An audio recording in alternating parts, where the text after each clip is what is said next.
It's the full court trio. They stay applying pressure. Triangle offense, running, gunning. Who's better? K-Sap on the post. He the man front and center. Swing it out to Keisha. She the queen, that's the sister. Got the bro Clyde glide through. Now you history. The ball at the top of the key. He on the scene. Getting three the hard way. Moderators getting rid of. Any violators put a hater on hiatus. Pull up front row. Trolls getting finger rolled. Block your shot at the rim, Matumbo. No, no, no, not in my house. It's the big three. We talk the game the best. I need an S. Livest podcast, get your views up. I average a triple double, sending you players back to the huddle. Keep your rebuttal, stutter, step and cross you over. No look past behind the back, you on the post. Money, talk that talk, just be ready to pour confetti.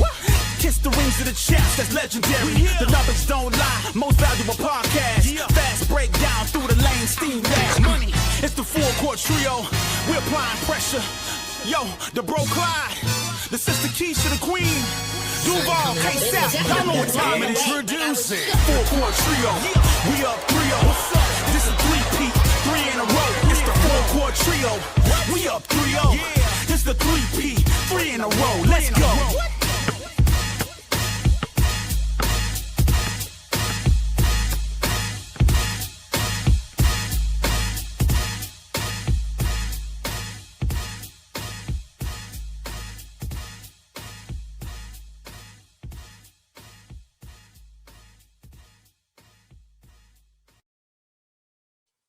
Hello, everyone. Hello, my neighbors.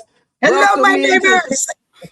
Hey, welcome into the full court trio with your girl, Keisha and Tony. This is Unfiltered Vision with Keisha and Tony. Y'all hit the like button as y'all walk in the door.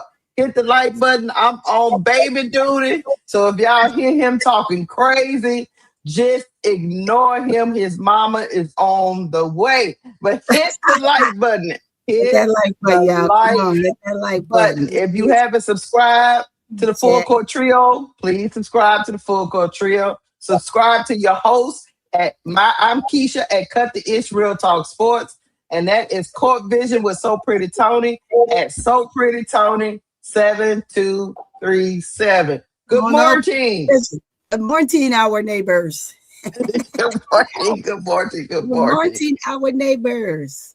I'm hoping y'all having a great weekend. It's just getting started. Y'all come on in. Before we get started, we probably gonna bounce around and check out little things that's been going on in the W. But the first thing I wanted to talk about, Tony, is we got sneaker wars going on out here. We do got sneaker wars. We really do. I think we be so invested in talking about all the drama that's going on in the WNBA that we forget about the kicks. So I felt it was a need for us to at least take a moment outside of the drama, and look at some kicks and give them a thumbs up or a thumbs down. Check it out. Let's check it out. Y'all want to check it out, chat? This is just an icebreaker, so we can get the rest of our audience in the building before we get to all the crazy heavy stuff. But let's get to because it's gonna get crazy. But I gotta balance it out. Because if not, we'll be up here cussing and bussing all the time. But hold on, let me bring Tony over to the side. Tony, what's happening? I got stuff to show you because me and Tony be on these sneakers now.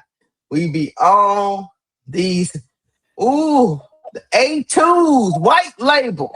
So white, so cool. They are on the way, likely to be out for All-Star Weekend.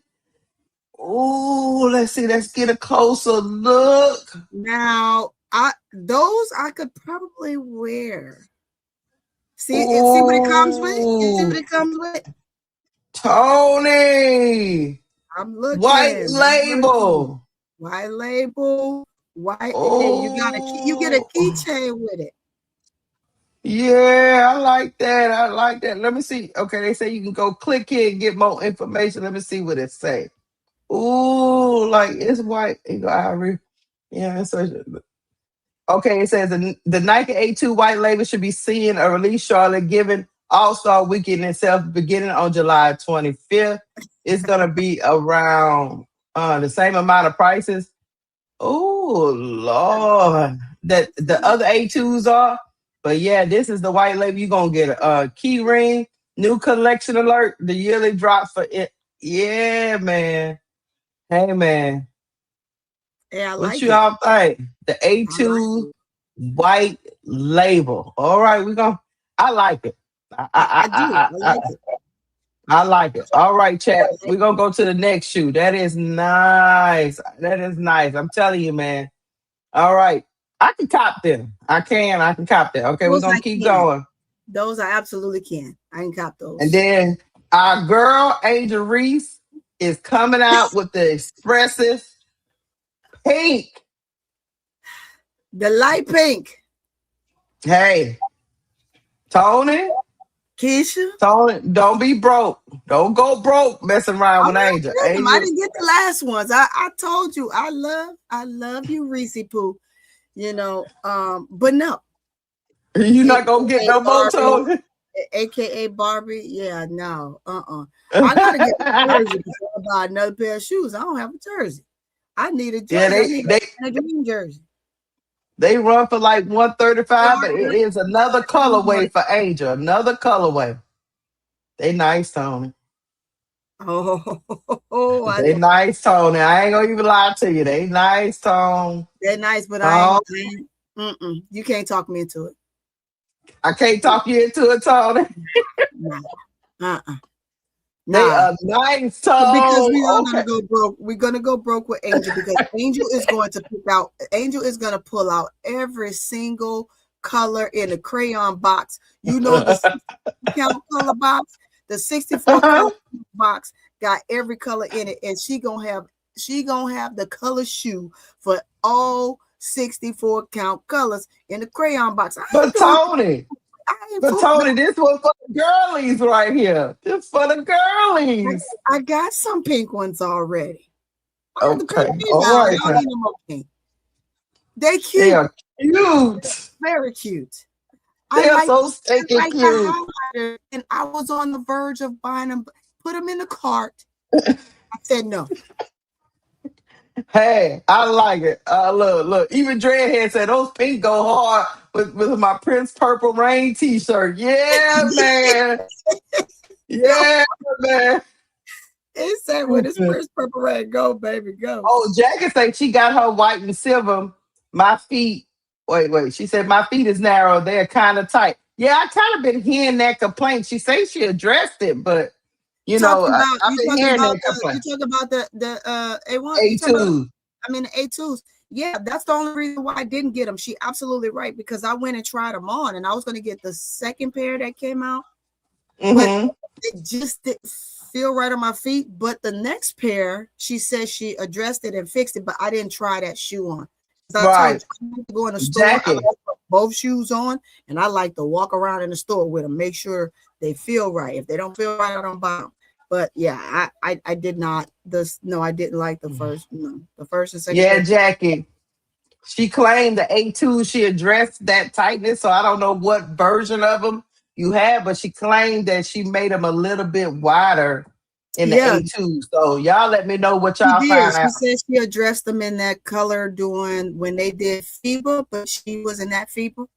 The next shoe, I think it was the third shoe that came out. She said she addressed it. So the third shoe, you could go and try that one and see if it fit. We'll see.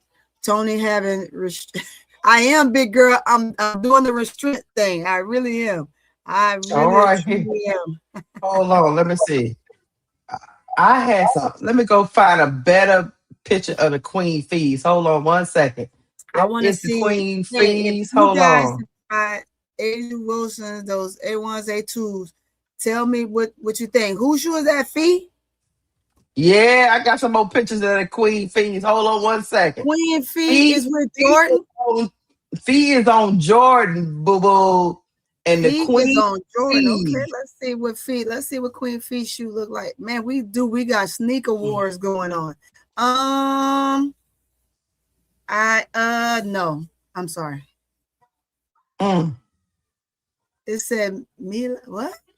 Mila what? Oh, I think that might be her baby. Yeah, What's her Mila Queen daughter? Fee. Yeah, Yeah. what's her She daughter name? got a daughter name on one inside the lip of the shoe. And her and Queen Fee on the other one. I like that she did that. That's very unique. This is a different I'm gonna tell you right now, I'm not feeling it. Fee, you all right with me, but no. But we got see them we got Steve all. Awards of the W, y'all. We got the Fees. I don't know what y'all think, Chad. And we got AR5. We got AR5, A2s. And what is she calling those? Queen Fees. The Queen Fees? Okay. I think that's what they call. Hold on, let me see. Hold on, let me see what the picture says. Y'all tell me. Tell me what you think. It's called the Queen Fees. They call the Queen Fees? Uh-huh. Jordan Air Series 2. PE. Jordan Queen Air Fee. Series 2 Queen Fee. Why my girl Jordan Canada don't got no shoes? Jordan Canada, she with Jordan. I don't know if I like these. I'm not. It's not my taste bud. It might be your taste bud. I'm gonna let y'all see in the chat. The shoe. It's not doing it for me. It's not doing it for me. Yeah. Okay. I guess I'm sorry, Fee. What y'all think in the chat? What y'all think in the chat? A lot of people said no for Fee. The Fees will call your shoe and tell me if you like it. Yeah, I don't know about that one, Fee. I don't know if I like it. It's missing something. I don't know what it's missing, but it's missing something. Sorry. I'm sorry, Fee. You come in here to talk basketball shop, I'm probably not gonna invite you to the live. Look, I'm sorry, Fee. Yeah, that's a tough one there, man. That's a tough one. Yeah, we're gonna move on, Fee, because I don't want to be, called a hater. No, it's just for my liking. Not down in the shoe. I think maybe if you put them on, I don't know. I mean, I showed them on her. I mean, but it's not a design for me. You see?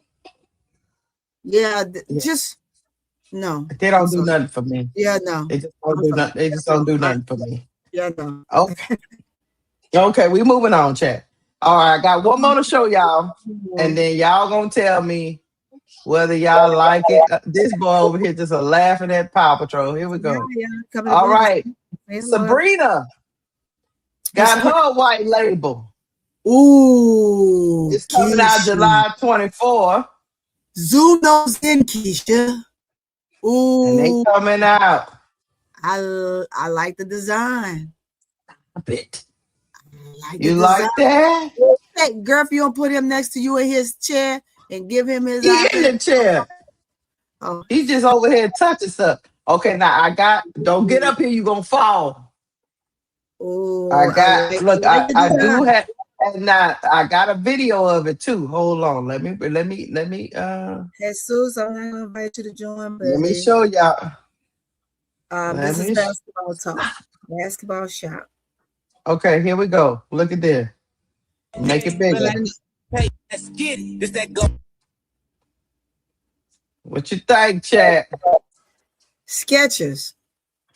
No, that's I think that's Sabrina. Oh, it's for Sabrina. I'm sorry. Look, I'm about to say Skechers. Okay. We like them. I like the design. Like I said, when I just saw, I like the design. I like how it looks. I like them. I could probably cop a pair of those, but I probably won't. Restraint. I like them, but they cute.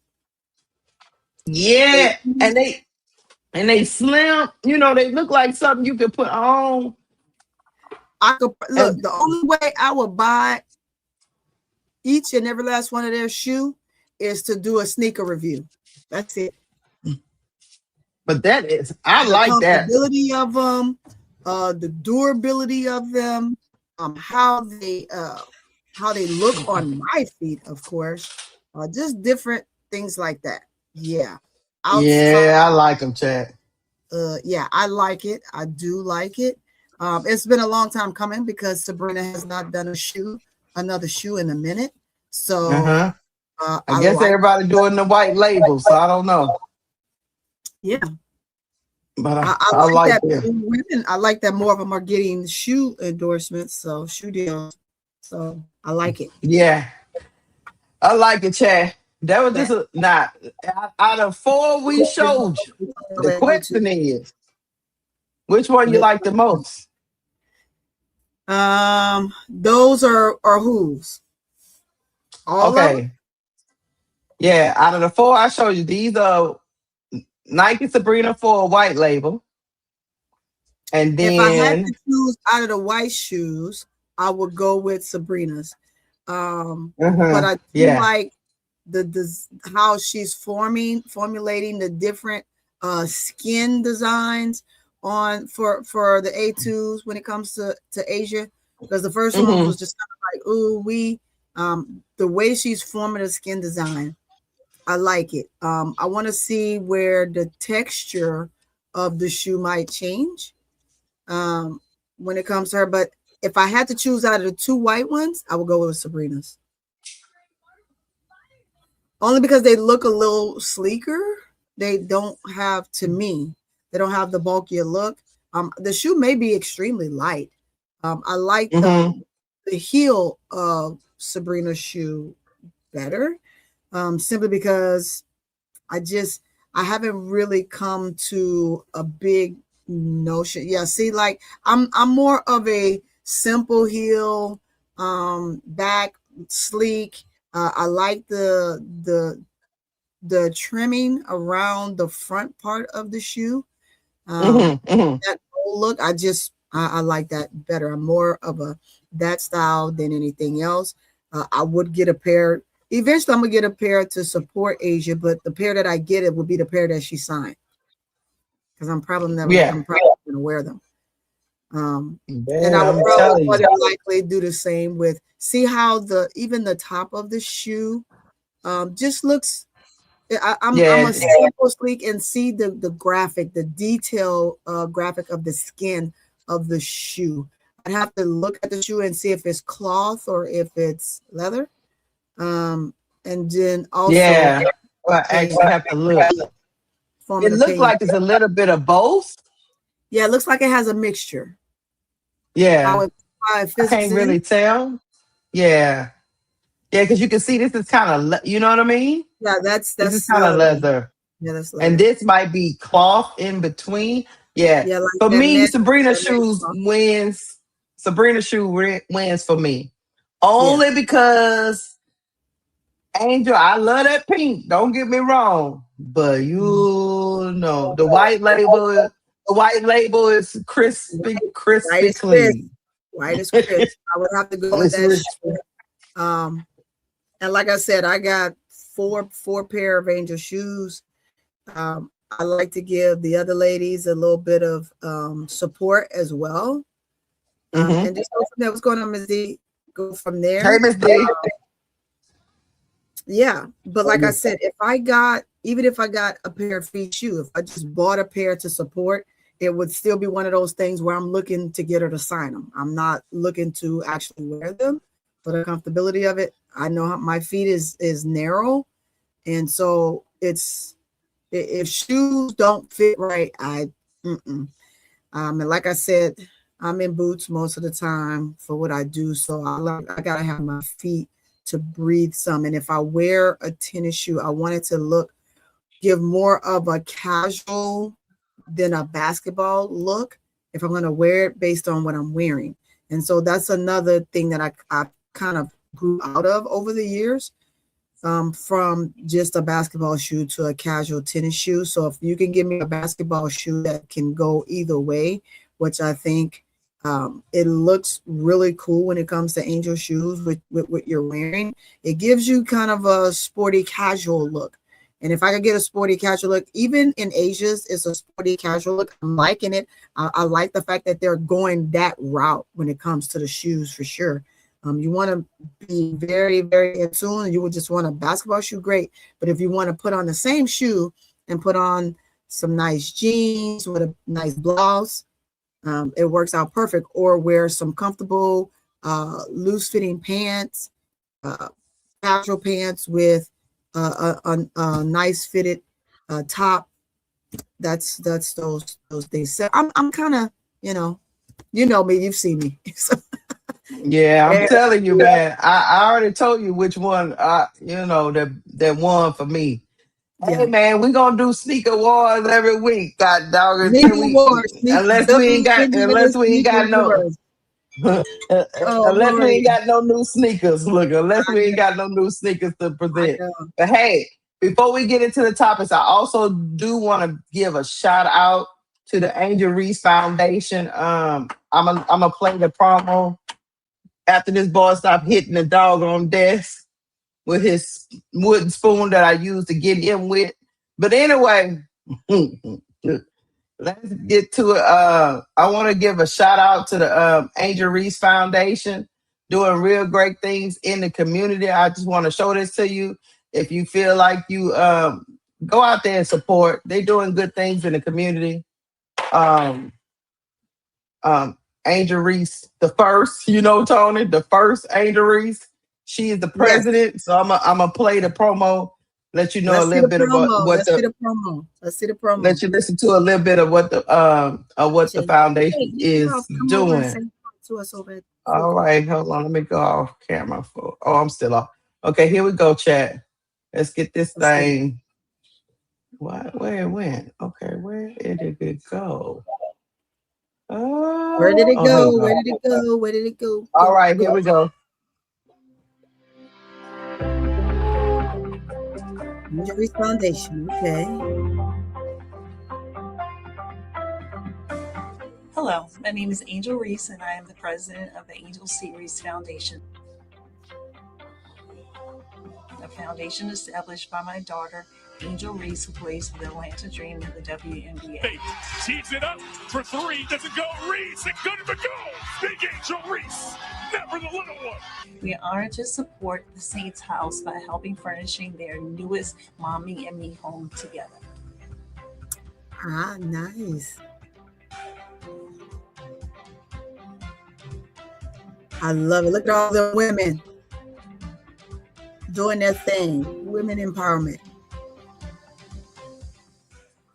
So yeah, I thought that was important. They are doing they're doing a house for they're partnering with Saints House, Mommy and Me, to turn an empty house into a home for young moms who are transitioning from foster care. So I thought it was very important helping, because a lot of times when you're coming out of foster care and you're already a parent, it could be you don't have anybody. You're in foster care because you don't have family, right? So to have these foundations come out and help these women, support these women, have a safe place for them and their children to go, I think is a very worthy cause. Shout out to Angel Reese's mother and Angel Reese Foundation. All right, chat. We're going to get into the craziness. Oh, you ready, Tony? Let's hit it. Let's get into the craziness. Let's get into the craziness. Oh, but Tony. Come on. It's inevitable. Tony. It's inevitable. Okay. First they said everybody in the W, all the black women, all the LGBTQ women, everybody that's a woman is jealous of Caitlin Clark. Okay. Now they say Kareem Abdul-Jabbar is jealous of Caitlin Clark. Now Kareem Abdul-Jabbar is a former Laker, a former great in this basketball game. He was a 19-time NBA All-Star. 15-time All NBA team member, 11-time NBA All Defensive Team. Okay. Right. He played for the Bucks and the Lakers, 6-time NBA champion. Okay. Let's see. But DG. somehow he is also jealous of Caitlin Clark and her success. According to Dave Portnoy. Leave this alone before I beat you. Dave Portnoy. This is who we gonna say that he know what the hell he's talking about. All According of this is because of him anyway. But let's get to it. According to Dave Portnoy, he is jealous, because he had the audacity, the unmitigated gall to have a different opinion than David Portnoy. So he jealous. He jealous too. Everybody jealous. Hold on, Lord. He jealous too. Kareem jealous. Everybody jealous. I don't know what you're talking about. Everybody is jealous. Hold on. Let me bring it up. Hold on. I have it. This boy over here is gonna make me slap him, coach. I don't want to do it. According to him, shoot. All right, here we go, chat. Dave Portnoy said, Kareem, you a hater. Like, really? Okay. Like, really? That's what we're talking about. That's what he said. Like, he said, look, let me go to the article right quick and then, okay. Is it still on? Hold on. If you don't stop with your bad self, I'm gonna beat you. I'm gonna beat you. You stop. No good. All right, here we go. Dave Portnoy says Kareem Abdul-Jabbar's Caitlin Clark tape is steeped in jealousy. Portnoy defends Caitlin Clark as the WNBA's most popular player and says Abdul-Jabbar is blaming her for hype she never asked for. All right, let's keep in mind, Caitlin didn't ask for this. She never said she was the face of the league. She always showed respect for those who came before her. She could squash this league like a bug if she started her own league. When she was asked to do the NBA 3-point contest, she said, and we all know that this is what Kareem said. He said Clark is very good, possibly even a great player, but calling any one player the face of the league, absent the sort of on-court and cross-platform dominance of a Michael Jordan or LeBron James, is an insult to an awful lot of great players. Absolutely. That's what he said. Basically all he was saying is she hasn't gotten there yet. That's it. Because she hasn't gotten there yet. She just came in the league. She's barely the third year. And that's the case here. That is stemming from all these other veteran players who all had these podcasts and decided they were going to come out and make these weird statements about a sport they played themselves and what they went through themselves to try to justify whatever notion because of the deep ball that this was going to be her. All of this is her. Forget everybody else. Forget the great that's here. The one that is, what is it? 4-time MVP? Like, what? No, just forget. Age doesn't matter. No, it don't matter. It doesn't matter to nobody. Matter. It doesn't even matter to the fans. It doesn't matter to people that come in chats. It doesn't matter to the people in the world. It doesn't matter to the platforms. You have to basically bow down and be gracious because she's here. No, I'm gonna tell you something. This league was gonna move with or without her. Now her coming and the presence may have added a few perks, but the league was gonna go in the direction it was gonna go in regardless, because you still have great players coming in. You have players that are better. Her deep ball isn't the only deep ball in the league. There's other deep balls in the leagues. It's because of Portnoy and what he did versus her coming into the league the last year in college and how the systemic racism and biasness took place afforded her the opportunity. If she didn't have that biasness or the racism coming forward through, we would not be having this conversation today. We wouldn't. That's period. And that's all Kareem is saying. That's what he's saying. I'm going to say this, and I'm going to say this like I said from the beginning of this thing. I have not wavered. I have not changed. I did not switch up. For me, you can have all the popularity in the world. You can have all the off-court endorsements. We've seen people come in sports, as the number one overall pick, been labeled as a generational talent, whatever, all this stuff, until you earn it on the court or the field. I don't acknowledge, me personally, I don't acknowledge the so-called popularity that social media gives you, because I'm going to tell you why. The Kardashians are popular, driven by social media. Kudos to them. They make a lot of money. You know what I'm saying? But that doesn't make me call them talented. Right. That doesn't make me call them a generational actor, if you will. They are hella popular, right?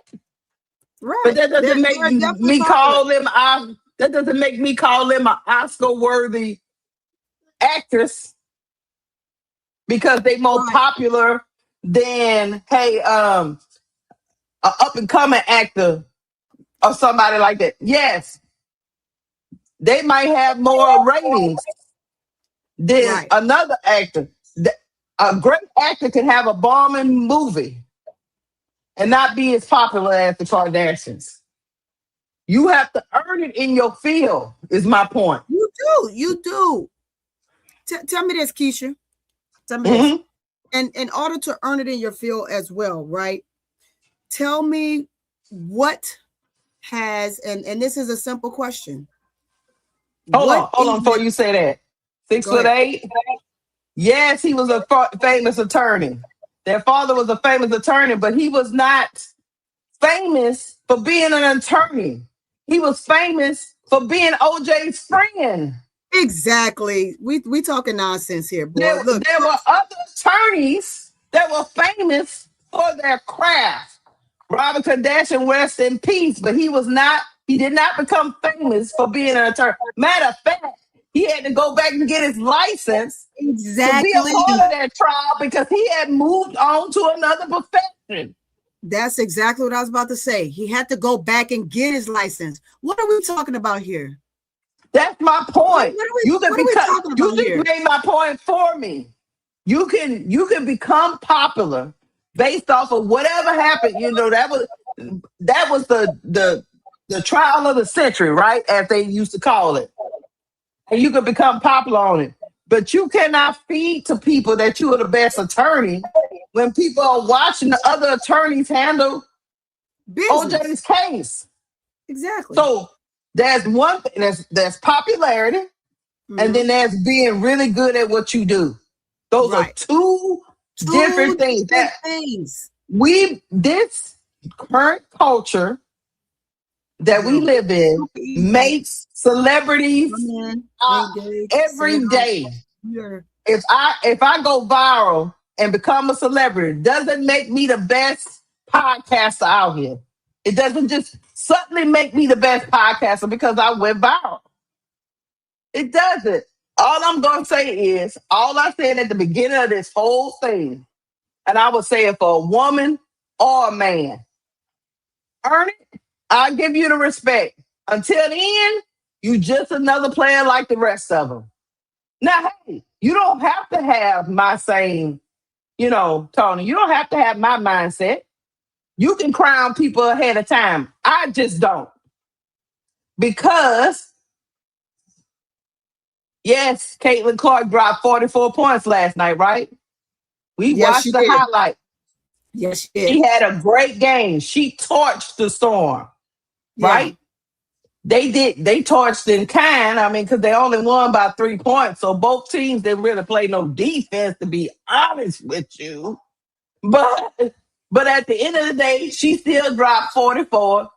I think 19 of them were free throws, and it had some discrepancy with that. But neither here nor there.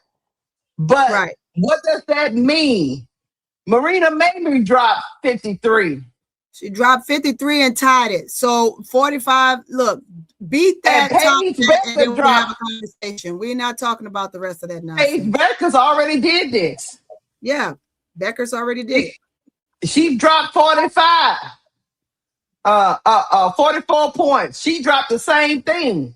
And I didn't see y'all wasn't doing all this you're doing right now. No.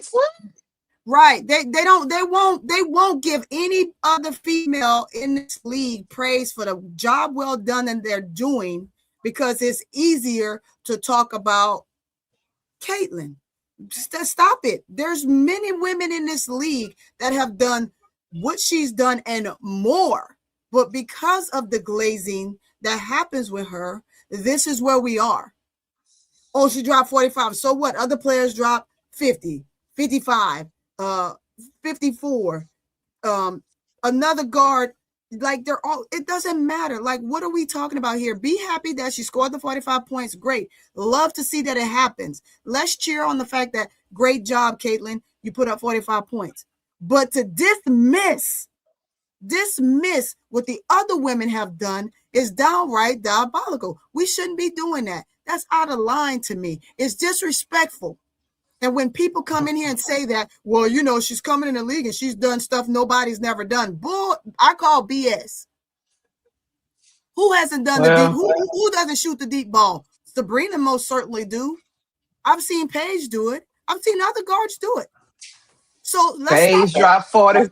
Paige dropped 44. She did.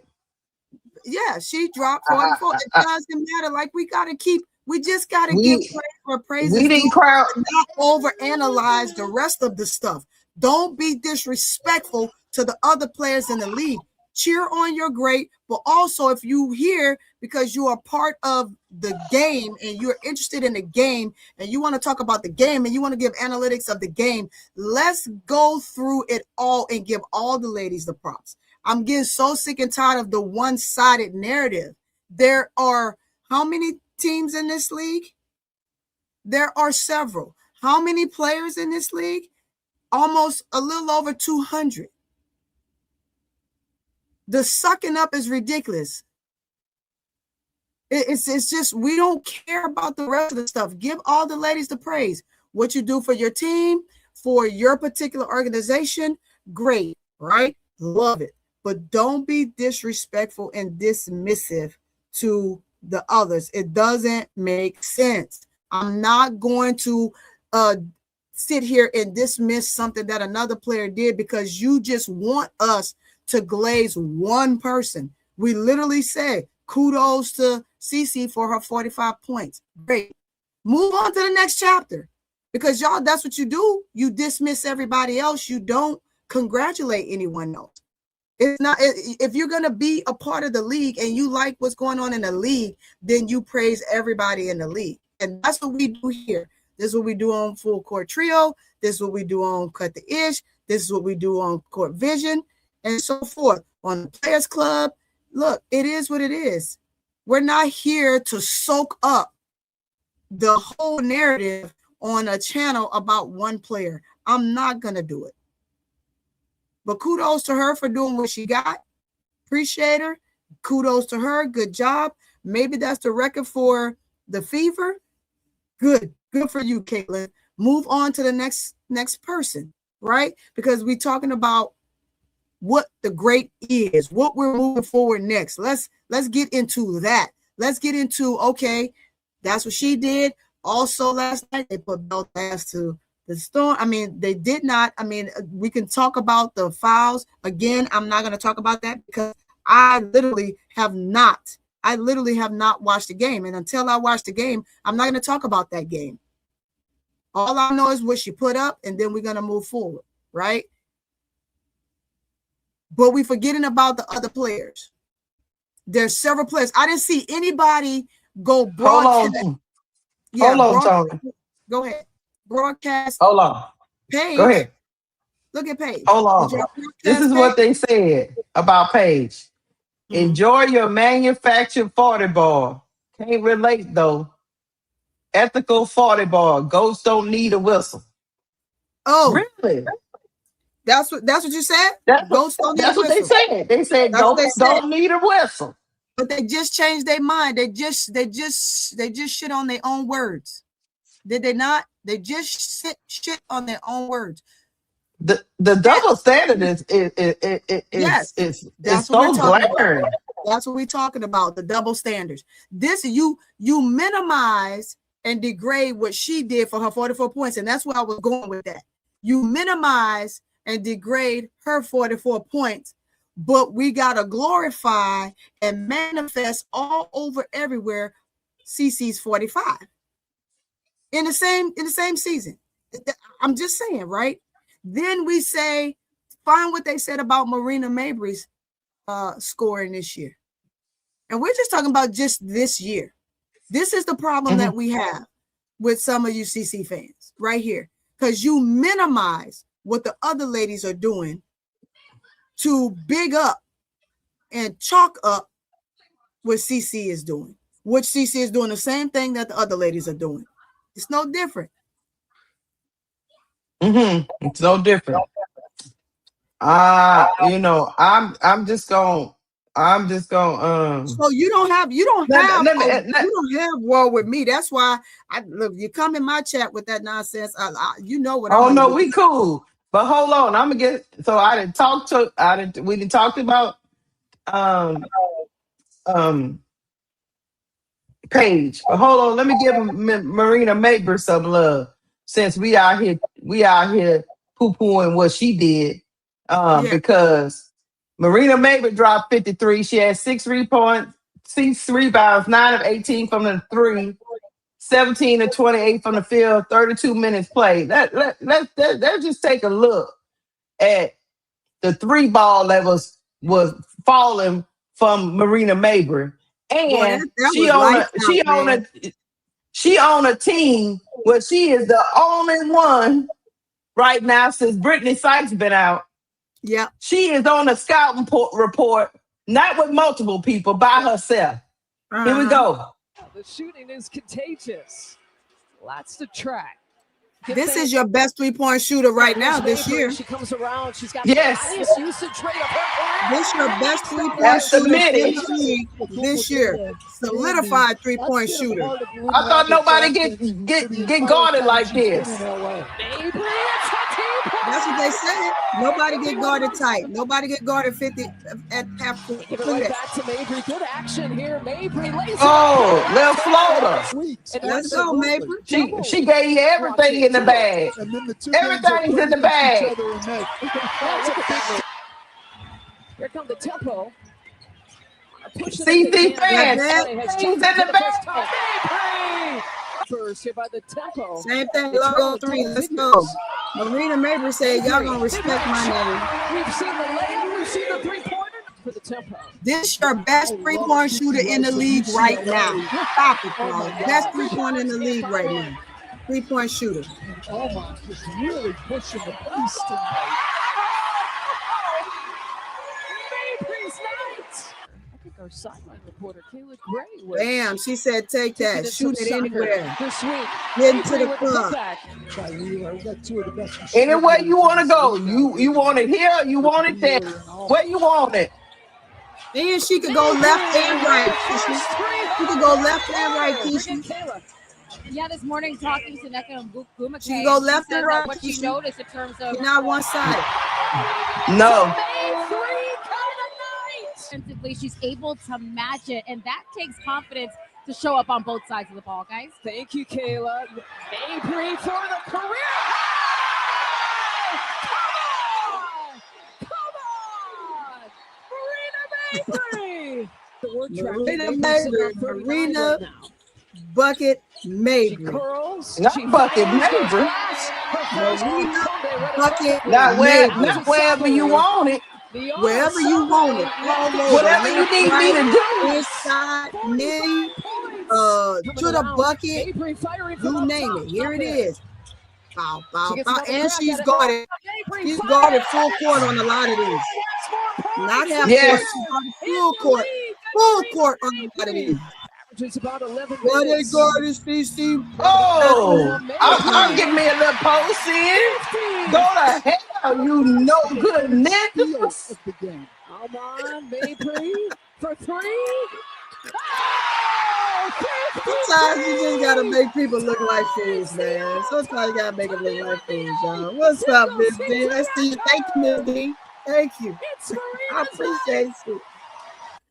Hey, Miss D, the TikTok, get it in.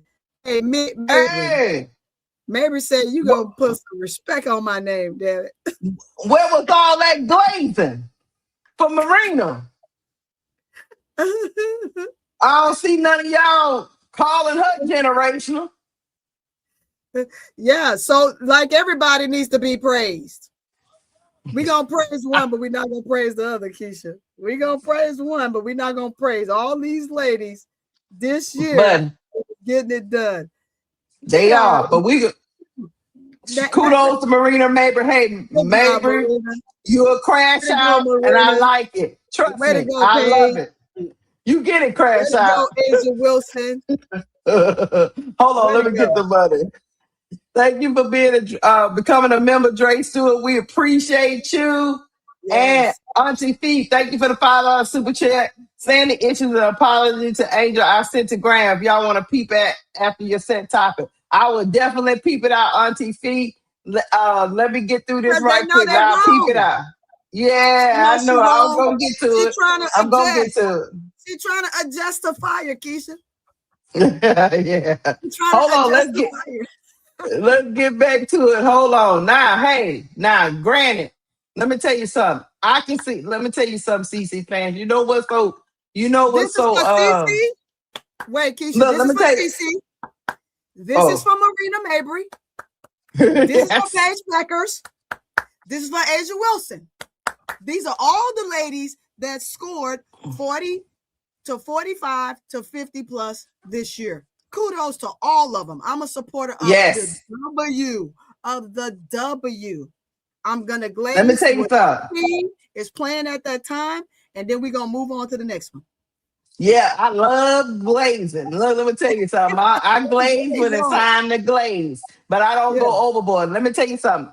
For CC fans, let me tell you something. I do understand where you coming from when we talking about the face of the league. I'm gonna let y'all listen to the Rob Parker show, and we're gonna give two sides of this. We're gonna give two sides of this debate, in which I understand where the CC fans are coming from. You know what I'm saying, Chad? But you got to understand where some of other fans are coming from too. Yeah, we love that CC fans are gloating her. We just here we go. We're gonna gloat her and everybody else too. We're gonna gloat everybody. Let's go. All right, let's listen to a little bit of the guys. The guys was getting it in. Nice conversation. Nice conversation going on. And this is how this conversation should be had, instead of people poo-pooing on other players to have the conversation. That's the problem we have. But let's go. It makes it easy to get a commercial auto quote. I'm gonna get ready to skip. Hey, now you know why I stopped it right there when he said coming from college, the commercialization of her, that and all that went on, Tony. That is all facts. But you got to understand that is all facts. But this is why I'm trying to tell people like 6'8" and some of the Caitlin Clark. This is why the WNBA fans push back on it, because all of that seems manufactured. Because when you go to commercializing someone and propping them up before they've done anything, at the end of the day, because big business and corporation determines who gets these contracts, and they determined that Caitlin Clark was the player they was going to prop up. Yes. That means she was set up for success before she even had success. So that's why a lot of people feel she's a manufactured face of the league because she got all the deals to become the face of the league without didn't have to work without doing anything. Okay, I'm strictly talking about the face of the league. They didn't let her come. Leave him there. He'll never understand. He ain't gonna No, understand. we're gonna move on. But that is why. That's why people say all this stuff this gentleman just said, but she's in the commercial. That was all set up and propped up. Mm-hmm. And everybody knows it. I mean, and everybody knows it. Said it, Keisha. They said it during her first year. They said it. So why are we still talking about it? She's propped up. We already know that. And that's cool. Just don't act like we stupid, because we're not. Yeah. We're going to keep going. But what has happened, and you might want to say, but. Oh, shit. I got to get me some premium. You just earned 5% cash back. Also, if I start a conga line, will you? I do. No, you get 5% cash back at different categories each quarter on up to $1,500. I know, huh? He do get paid for it, though. You get paid for him. Let him run. You'll never be promoted into a room you sound like you don't. It was a good conversation. Full stop. There are fans of Caitlin Clark who are not fans of the WNBA.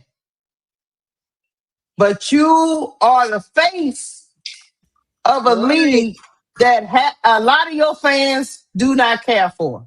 Yeah, they don't care. Let me tell you the difference between, and this is one of my arguments I've had before, Tony. This is one of the reasons why I'm reluctant to crown. When you become a face, yes, or one of the faces. If you become the face or one of the faces, because there are many faces of the W. But if you become the face or one of the faces, either one, you have to be an ambassador for the league. LeBron is an ambassador for the NBA. Steph is an ambassador for the NBA. Speak. Trinity with soccer is an ambassador for women's soccer. Sha'Carri Richardson is an ambassador for USA Track. Her fans do not bash the track profession. They don't. The track sport. That's crazy. Michael Phelps was an ambassador for USA Swimming. His fans did not bash USA Swimming. You can't have it both ways. Man, they want it. If you want her to be the face, you guys as her fans have to embrace what she the face of. Yep. Let's keep cooking. Then I'm gonna let Tony get a whole soliloquy in. Yeah, because I'm Good conversation, Tony. I'm gonna let you get out. It was a good conversation about the face of the league. Yes, because I remember. Look, I also remember that run that Blake Griffin was on. He was jumping over cars at the All-Star game. Remember, jumping over kids. Blake Griffin was a double-double machine. For a couple of years, he was the face of the league. And fell off. But for a long time, he was everywhere. For a couple of years, he was everywhere. Blake Griffin was everywhere. And then fell off. You know. Tony there? Oh, she went to sleep. I'm but here. yeah, that's I had to take a call. I'm back. Oh, okay. And AI for that period of time when he was making his runs. But even with that, even with AI, Tony, he was making a run to the final as a little guy. And nobody had seen that before. Nope. Had not. So, no. All right, Tony, you let me know what you let me know what you think. Let me know what you think. You know, my thoughts is this, like, as we come through and we talk about situationals with players, I'm fair and unjust, right? We're going to talk about all the players. I think those guys were very, very clear in everything that they said. I agree with everything that they said. You go in the NBA and you've had all of these great players that have come through. Michael Jordan was the GOAT, right? But you just did not dismiss the other players in the league. He talked about Tim Duncan. Tim Duncan had to feel his way. And that's what happens with greats. That's what happened to face of the leagues. That's what happens to all these players moving forward. Even Kobe Bryant. Kobe Bryant didn't come in his first year, even with what he did. He came in when they had Jordan. Jordan was the man. So Kobe had to feel his way and earn his stripes. Again, we're saying the same thing here. I don't care what you bring to a league. It doesn't make you the face. And this is what Kareem is saying. It doesn't make you the face. It makes that everything that you did just phenomenal, right? Players have all said thank you. They've all expressed their gratitude for what has come forward. Some things they wish they didn't have, and which is the fan base that literally demise what they are. And you said it perfectly, Keisha, right? When it came to players, other athletes like Osaku, golf, Coco Golf, you move on to Shakira Richardson, just Usain Bolt, even for his country, like all these different athletes and the things that they've ever done. No one has sat there and have just totally wiped away every other athlete that is on their side, that is in competitive competition with them. You've seen this absolutely nowhere. This is the first time that this has happened, and it gets to be a little beyond passionate because the women are beyond threatened. I think the thing that bothers me the most as an athlete, as someone that has been behind the scenes of the W, someone that has been a part of this, the just the emotional standpoint of what these ladies are actually going through runs through some people's minds. But they could care less because it's just important to prop up, and I'm going to just continue to use it. Well, CC this and CC that. Well, yeah, so-and-so did 44 points, but she did 45. So she's just the GOAT, right? And demise the fabricated 44 points that they would say fabricated, what she earned just downright without a whole bunch of fouls being called, without the demising of anybody else, just casually just playing a game and getting it done. CC is not the only one that's being guarded full court, half court, whatever you want to name it. We just showed you, but that won't even matter, Keisha. And it doesn't matter when you talk to some people because they'll never get it. The thing that is they don't care what you say. They don't care how much you put out there. They don't care about any of that. All they care about is what she does. It doesn't care about everybody else in the league that actually is affording her to be able to get what she's getting done. She can't do that without having these players to play against. She can't do that without having 4 other players on the court with her. She cannot do this without the league itself. So if you want her to build her own league, go for it. Go do what Fee and Stewie did. Build you something. Build you something, and you guys can glaze, goat, and just say this is all you want. But it'll never just be one. Just like it's never just one in the NBA. It doesn't. You got to earn those stripes. You got to work your way up to that. And again, it only equates when you start winning, right? They said it perfectly. Because as much as they said about LeBron when LeBron came into the league, right, along with Kobe, they said he got all the criticism too when he wasn't winning. When he wasn't winning, they tore him up the frame. Oh yeah, you could do all this and you keep taking your team to the playoffs, but you're not finishing well. How many times did they go before he actually won one with his team? I mean, in Cleveland, it is what it is. He went almost every year and just could not get it done. It took Yeah, him he to lost. What, he lost like 6 finals, yes, and he he lost. won 3. He And took a people lot of criticize him for losses. those. Yeah, He took people a lot of losses criticize him for before those he 6 won. finals. Yeah, yeah, Exactly. So greats don't become greats and goats until they earn it. I am someone that's going to continue to stand on that no matter what.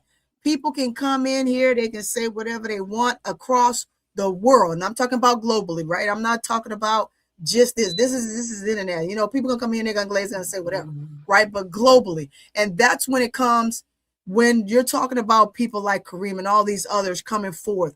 This is the bad part about the young, new retired generation, right? Because the young, new retired generation were the ones that came out in the beginning and started spilling all this narrative because of what they thought, because they didn't watch the game. They didn't watch this young lady. They didn't watch a lot of this stuff. And then after they did all the glazing and gloating in the first year, they had to come back the second year and they had to say, well, no, we were wrong. We really didn't watch it. Now that we're watching it in real time, we got to go back on some of the stuff that we said because it's not natural.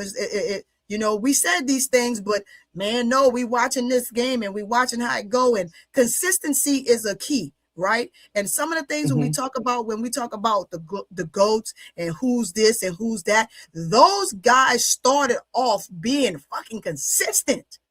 Were they not, yeah. Keisha? They were They were. consistent players. They finished well. They shot the ball well. They played defense. They had an all-around game about them. That's what makes They them who did. they are. That's what makes Yeah. them who they are. And there's other women in this league Nobody that was are hunting. exactly like that. Exactly. Nobody was hunting LeBron James. Nobody hunted him. Nobody gave Nobody was labels to hunting Michael Kobe. Jordan. Nobody was No. hunting Michael. Nobody was hunting Kobe Nobody Bryant. wanted No. Kobe. Nobody told Tim Duncan this, that, and the third. Tim Duncan No. got it out the mud. When I say Tim Duncan got it out the mud, yeah, he had the general before him, right? But the general, although he was such a great player, right?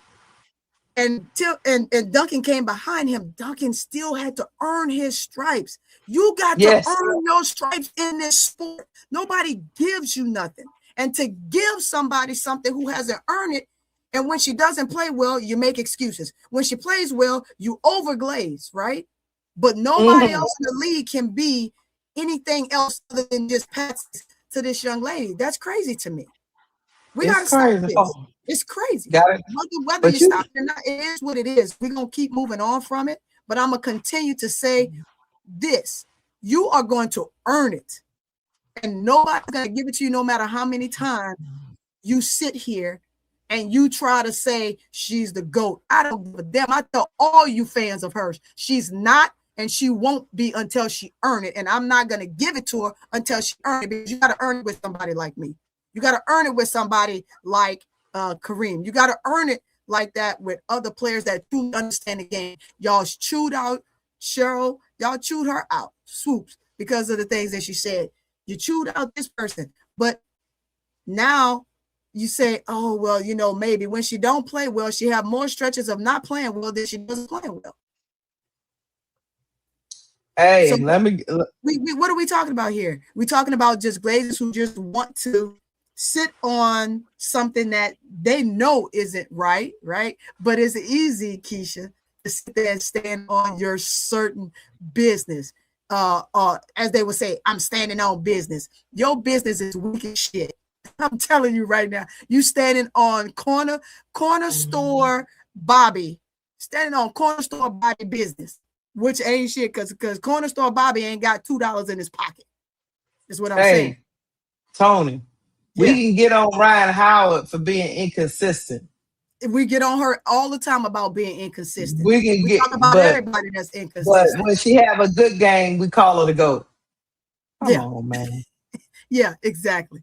We're not. And I'm a Ryan Howard fan.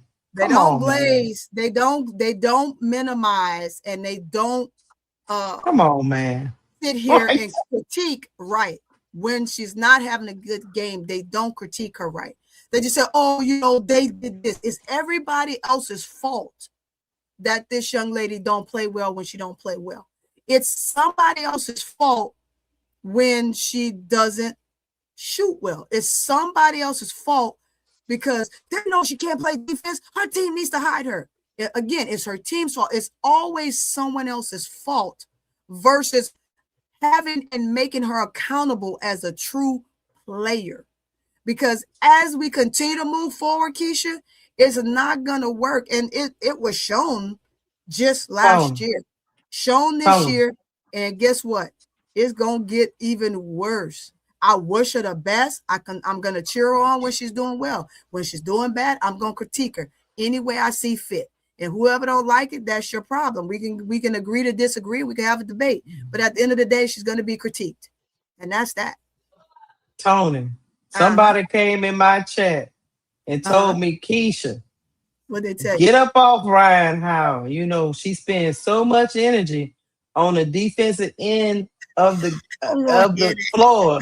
You know, she the steals leader. She this and that. And just like CC the assist leader, she the steals leader, and she's spending so much energy on the defensive end of the game. Just give her a moment. She needs rest and this, that, and the third. And I told him, I said, look, player, I need both.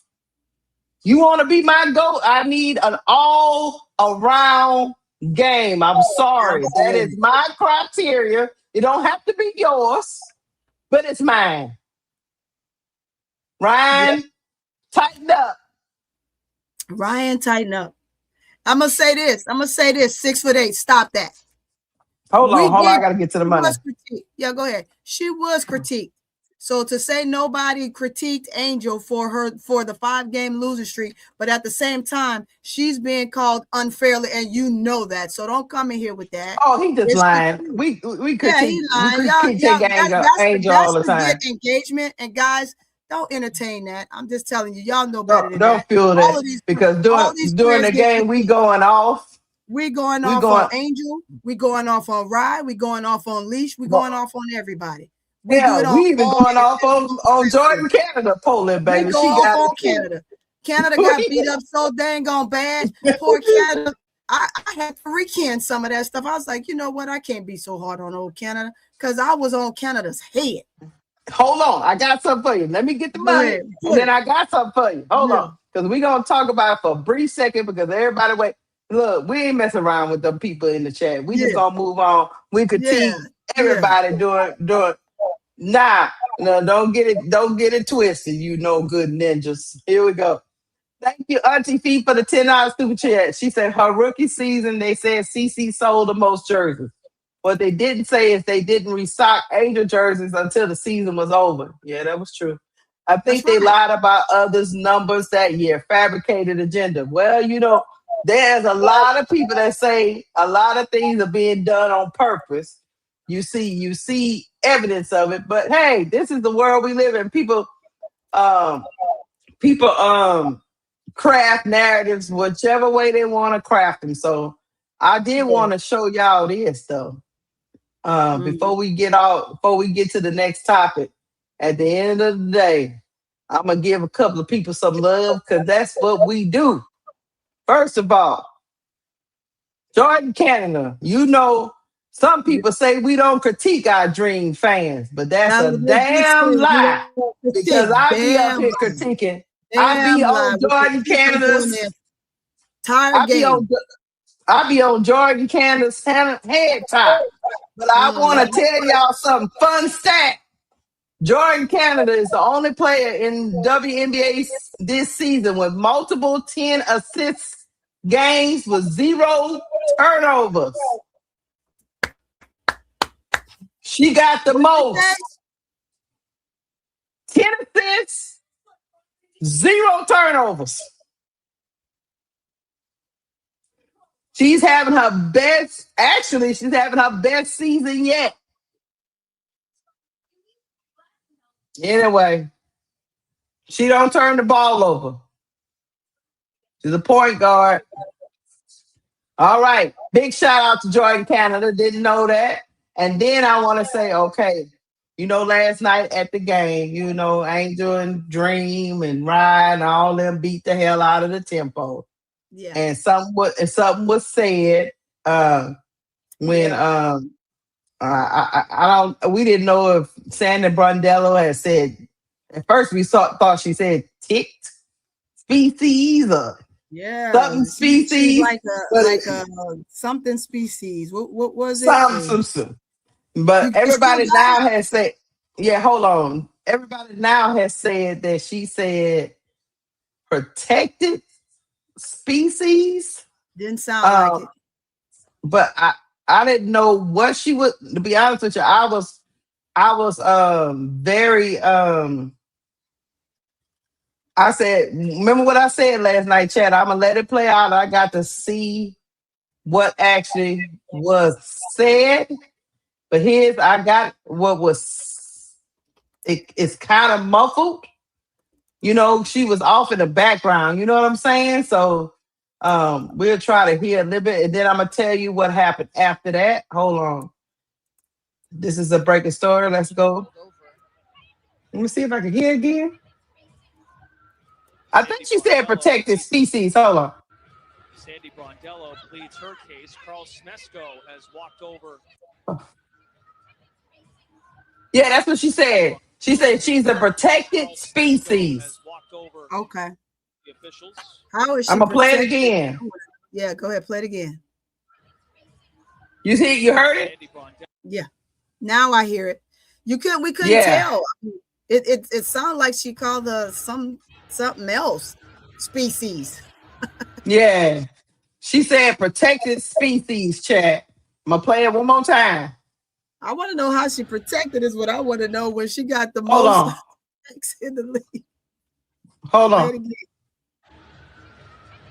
Yeah, she said protected species. Okay, so the rest of the world only. So when Angel got to her phone in the locker room, people was tweeting her, and all she heard was species. Yeah. So Angel posted. She posted. Are we surprised? Sandy Brondello. Come on. Somebody had tweeted her and said, calling a black woman a species. Okay. So hold on. Somebody down here said, at first they thought it was ticking species. Remember, we thought that's what it was? She's like a tick species. Hey, yeah. So they were putting out. That's why I said, "Ooh, we want to out for sure."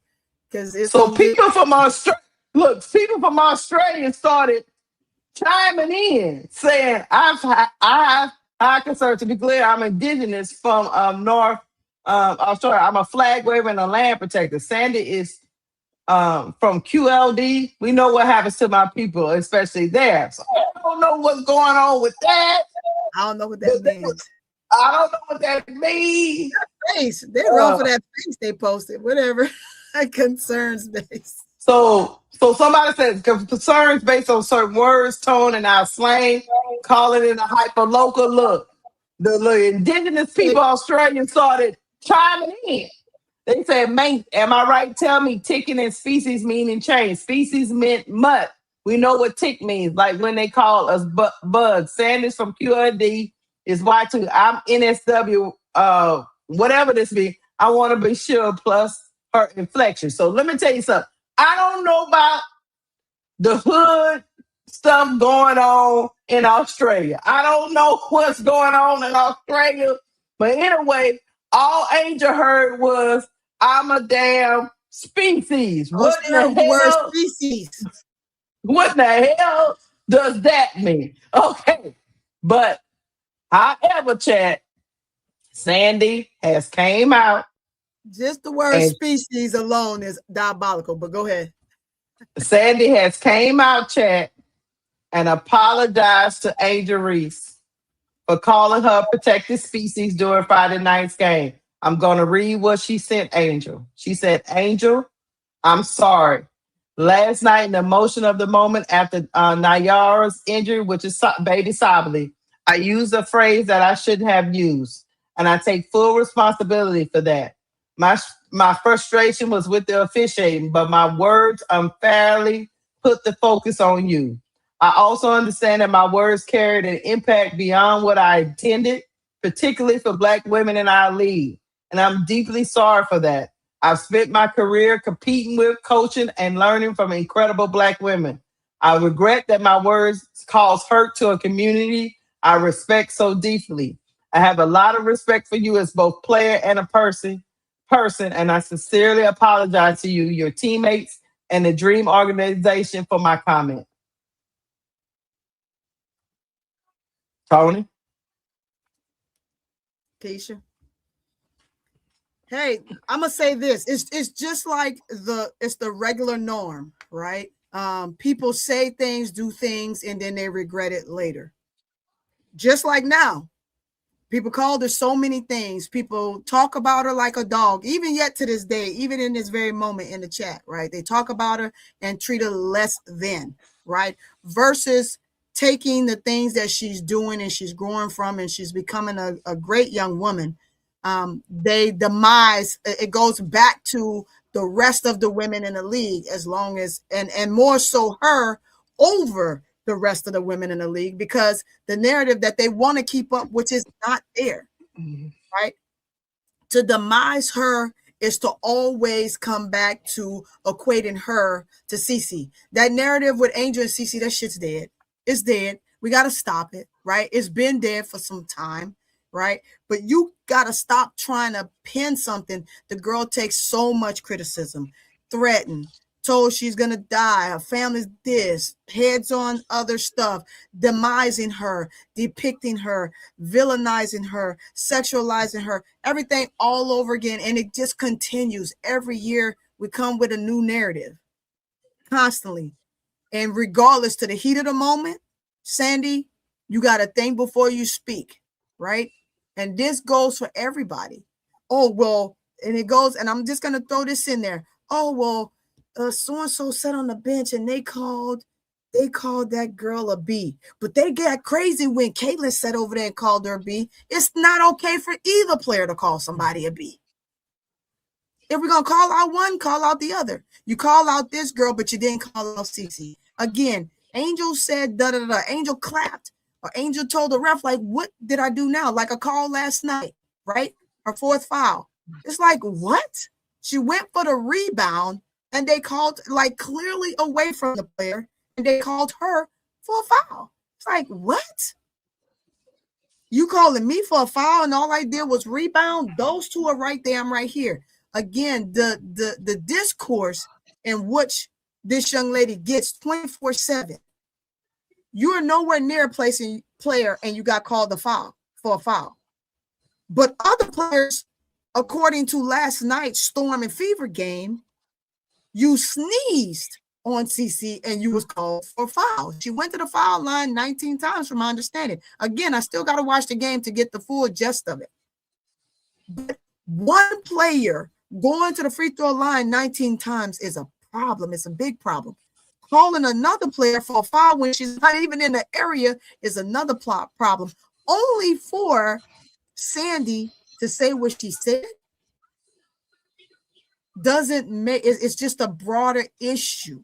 It's a broader issue and it's bigger than people can imagine. We're concerned about one person's mental right now when you have put another one through so much mental for almost 4 years, and it's okay. And even now to continue, but we got to be careful with this person's mental versus the rest of the league's mental. This is what I'm talking about. The terrible discourse. Sandy, you just said in this article, wasn't trying to do that, didn't mean to do it, and I sincerely apologize, but it's done, it's already done. It's not going to change. You can tell Angel the next time you see her when you play her how sorry you are. And you know what? It just equates to another one of those situations. Well, okay, yeah, I hear you. I'm moving right along. Don't want to talk to you. The woman can't trust absolutely anybody. It's hard when you can't trust anybody. You can't trust the media. You can't trust other coaches. You can't trust players around you. You can't trust people that come up to you. You just want to always be alone because of how you are depicted for no apparent reason. It's uncanny to me. And when folks are, well, you're not showing demise for this, you're not showing demise for Angel over Cece. I'm showing demise for everybody. If you play bad, fucking play bad. If you missed the goddamn shot, I'm gonna tell you missed a shot. Just like I critique Angel for missing the goddamn layup, I'm gonna critique TC for missing a goddamn jump shot that she was wide open for. It's the same thing, right? 50-50 chance that you're gonna make a shot. 50-50 chance that regardless, if you're being dragged down, pulled down, and I'm gonna use this for example because somebody said she went 10 for 40 in the 5-game losing streak. Y'all know who said that. She went 10 for 40 while being yanked out of the air, fouled consistently, pushed, shoved, hit, and no calls were made. But we come over here and another player, she's sandwiched every single time, i.e. post that as big as shit. She's sandwiched every single play. But we're more concerned about the fact that she went 10 and 40 when being sandwiched like this, trying to get a board and get a board. She's hacked, showed you several clips of her just being pulled down, pushed, pulled, and then we say, oh yeah, but you're not critiquing that. We critique it all. We critique it all. If she missed a wide open layup, we're critiquing that. If she missed a jumper and it looked good, we're on that. If she missed a shot, but it was a good look, we're going to say, you know what? Man, that was a good looking shot. She missed it, but it's all right. Same thing for CC. Hey, man, that was a deep ball. That was a great look. Hey, that was a good look. She missed it, but I'll take that shot. And I'm going to move on with that. I'm going to tell her to keep shooting it.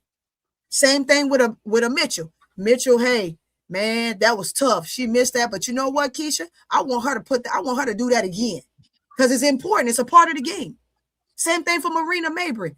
Damn, Mabry killed us last night. She killed us. From her standpoint, they lost, but they were in the game because of Mabry, right?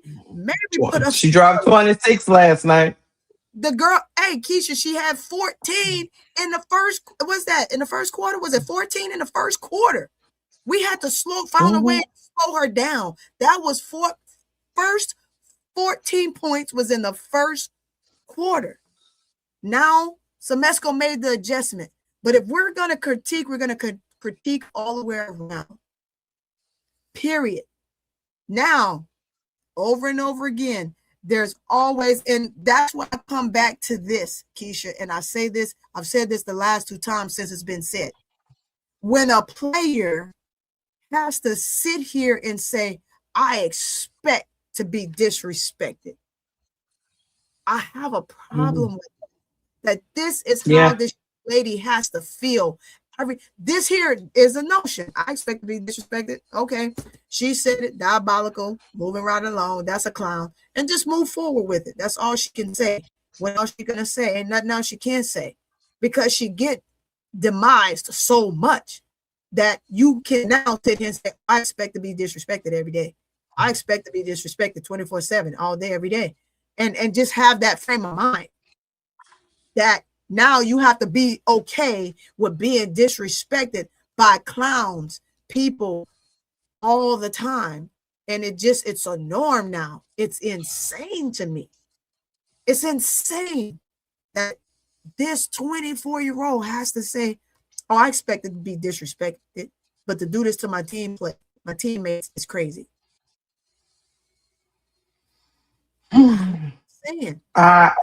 I'm gonna say this. Falls in line. It's crazy. It's crazy work. Sandy coming out and putting that out in the public, that's fine. But what she should have did was she should have did an interview. Whether she did it, whether they asked her or not, don't know. I hadn't seen her part of the interview, but she did put out this statement. It is a statement that needed to be made, right, from a professional standpoint, because now you have to fix the damage that you've done. Now people are looking at you different. Of course, those that hate Angel are going to be like, "Oh, great, yeah, that's what she said." But that's awful, man. But if she said it to Cece, we're going to say, "Oh, well, you know, hey, how dare you? The whole world is going to crumble." That she said it to Cece, but it's not publicized that what she said, and we're not going to protect this young lady. We're not going to fix this issue in the media standpoint as it should be overall. To sit here and say, I expect to be disrespected and put that out for the world to know that, because she's been disrespected so much that she's numb to it.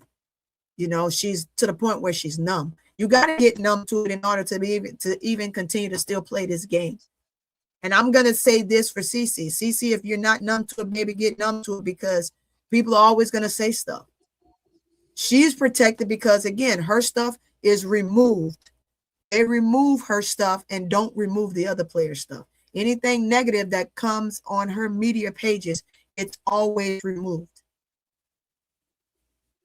But everybody else is getting slammed to no end. It's crazy.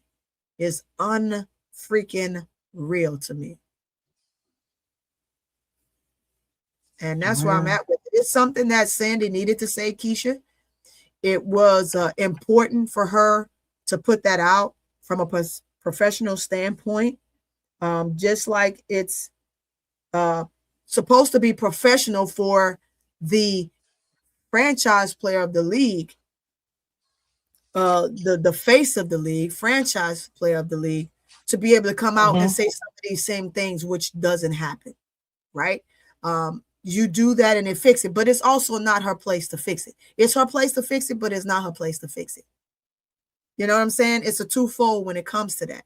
If you're going to glorify and gloat in the fact that this is what's going on, then you have to speak up. But if you're not obligated to speak up at the same time. So I'm not looking for it to happen, because if it was going to happen, it would have happened a long time ago.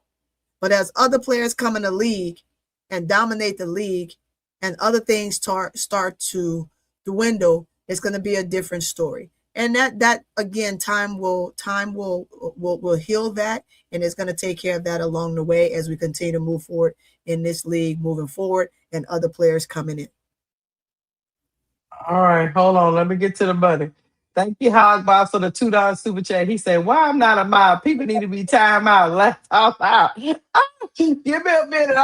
Yeah, give my boy Hog Boss yeah, because I mean, it's crazy, right? You cannot demise all the players in the league and praise one as, because without all those other players in the league, that one don't get to have the shine that she has, and that's just point blank, because she has nobody to play against.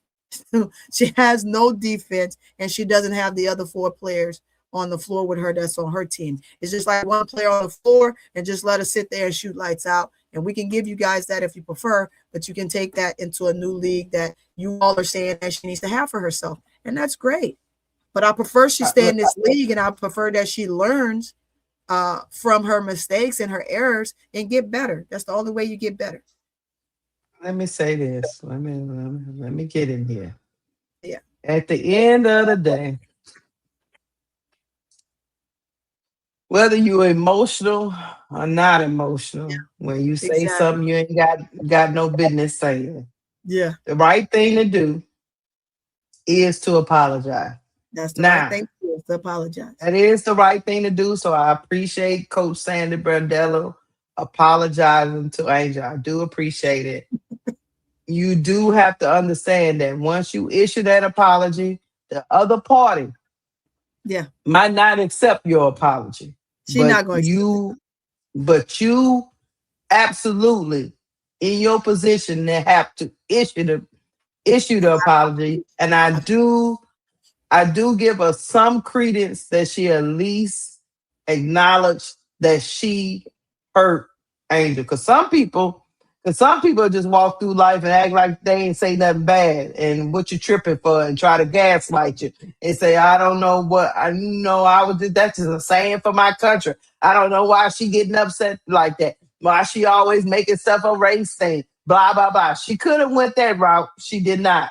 So I am going to give her a little bit of kudos for that, but that does not negate the fact that the other party might not accept your apology or believe your apology. But like my mama has always raised me to say, whether they accept it or not, you give it because it's the right thing to do. It's the right thing to do. And then you move on with your life, because your actions is going to always speak louder than your words. So from all I can say is right now, the side eye is at Sandy Brandello. We're going to keep an eye on her, chat.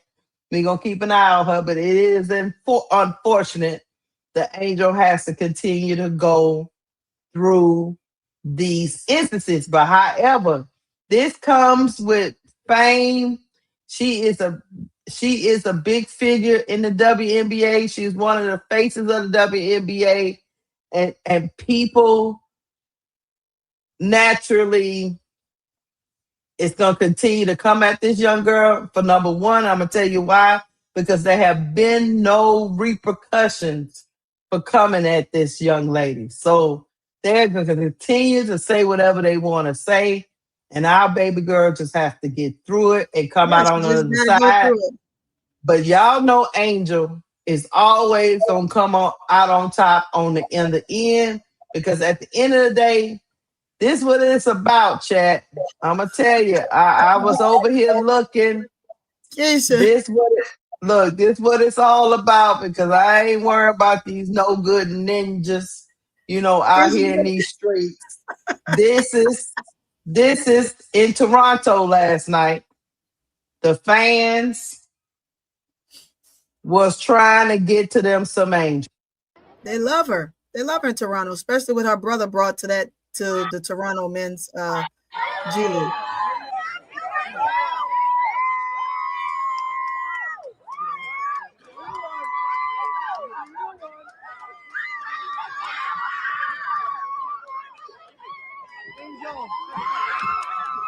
You know what I noticed, Keisha? This is what it's all about. Yeah, at the end of the day. About. And you know what? It's gotten to the point where, like, she really truly used to give a lot of eye contact and a lot of smiles, and like she's just gone through so much that it's like, I'm gonna do my job. I love the fans. I'm gonna go ahead. I'm gonna sign things. I'm gonna keep moving. Mm-hmm. But it's like players over time, they get to a point where, hey, she used to look for the kids first. Right now, I think she's signing everything. Do the kids first. Sometimes she would miss the adults, but I get it. She's getting everybody as best as she can. She knows that every time she go to Toronto, it's going to be tough. So we're good. Yeah, we're at the end of the day. These people going to continue to do and talk. And because last night, I'm glad you said something, Sandy, because last night I told you I was going to wait and see what transpired. And Sandy, first of all, Angel ain't protected. She ain't protected at all. So, yeah. But either way it go, kudos to Angel. She called that. Kudos to these women, because they starting to just call out the BS. Kudos to Chelsea Gray that say, you know what, that's enough. I'm about to out you, brother. That man got fired. Angel got to her phone, hit that Twitter, and said, you know what? That is crazy. But you know what? We done being silent no more. We gonna call the shit out as it happens. So kudos to Angel. Yeah, I said that last night. Give it 24 hours.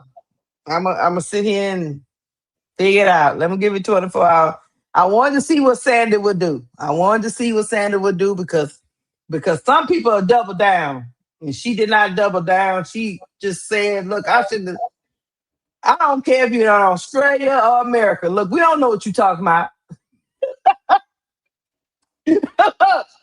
What you talking about, Sandy?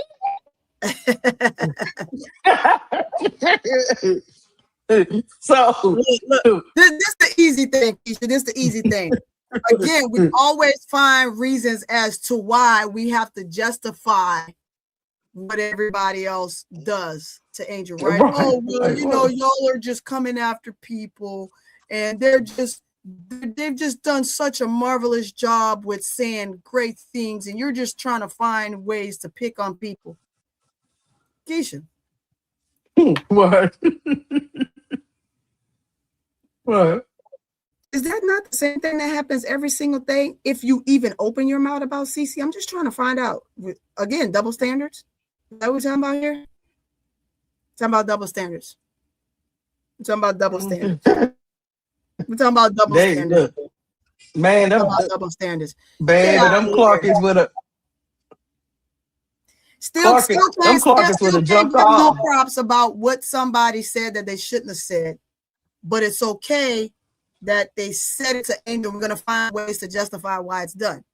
But if we say it inadvertently, if you just say one little thing, like we talked about CC and the chat just went crazy, right? The world goes crazy when you say one little thing.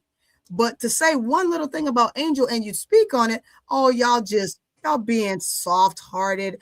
Why would you? I'm just speaking in general, right? Why would you go after? Why would you say the coach meant well? Blah blah blah. Well, let me call CC a species. Call Asia a species, and see how well that blow over. I'm being honest, right? If Sandy would have said that about CC, although she gives her hugs, praises, high fives her, wish she could coach her, blah, blah, blah, the whole doggone CC clan gonna lose their mind. It's gonna be all over Fox News, ABC, SBC, ESPN, Yahoo, again, Stephen A. Everybody gonna talk about it. But when you go to try to protect someone that is not her, you're just you shouldn't be saying that. How dare you? I gotta stop that. She didn't mean that. She glorified her before. There's many times we've seen her give her praise and would have loved for her to come to New York and play a year ago if she wanted to leave. Y'all stop that nonsense. Y'all are funny as hell, boy. Y'all funny. Keisha, it's funny to me. It's ironic that things like this take place. All right, we're gonna get to our look. Let me tell you something. We're gonna get to our last topic because our last topic is another CC topic, but it got to be had. I'm sorry, chat. I'm sorry. Our last topic is Caitlyn. Is Caitlyn playing up the victim narrative? All right, chat. We gotta bring CC to the front of the court, front of the class, and see if she playing victim. Because I got kids that I raised. Let's go to the victim thing. That's what we're. Let's go. I didn't raise a lot of children in my life. We got a lot of victimization going on when we head faking and looking for a call that's not there. That's a lot of victimizing. And when you give it a call, eventually, that's a lot of victimizing right there. Let me tell you something. We got people out here. We just gonna go around. We just gonna go around the league, and we just gonna listen to a couple of the. I got something that I want y'all to listen to when it comes to the damsel in distress. Let's see the narrative that's going on. And women, look, don't get me wrong. Women can play it very, very well. So as a woman myself, I can notice it because sometimes we do it for men. We do it because we know men are going to respond to it. Right, Tony? Yes, they're going to respond they want to save this woman. Now you and then you get into the racial thing. It gets a little dicey, but hold on. Let's listen to these guys right quick. Then we'll talk on the other end. Clark is a world-class bleep talker herself. I got to tell you, she reminds me of when I was growing up at a young age. The sort of person who it's like trying to get under your skin, trying to make you upset, and then things do happen on a court when you act in such a manner. I'll just say, Chuck, it must be ridiculous. And the voice of reason is UConn coach Gino Auriemma. That's right.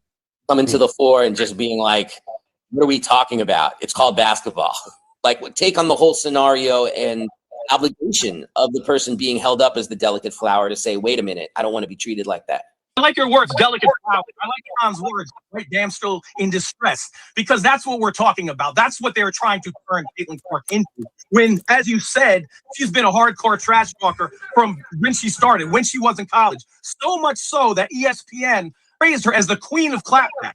And the second, Angel Reese gave it to her the way she gives it to others and gave it to Raven Johnson on South Carolina and gave it to black players, then all of a sudden, white media, particularly your Barstool and your Outkick, transformed her into this innocent damn stool in distress, into this infant who can't be fouled. I want to know where these senators were when Angel Reese was clotheslined by the same Alyssa Thomas weeks into her rookie year, if they care so much about women. I want to know where Senator Grassley was, who spoke a week earlier. Oh my gosh. When I mean, they got to Elijah call Wilson that. got punched in the mouth twice in one game and had blood on the sideline, which if she were Caitlin Clark, She is getting would have knocked been around. on repeat for weeks. And we have to talk about ESPN's culpability by playing it up, showing a picture of Alyssa Thomas, who's far worse than the foul. And what bothers me most is that if you really want to protect women, protect Alyssa Thomas, who is receiving death threats. Protect Angel Reese, who is receiving death threats. Oh, you don't care about protecting women.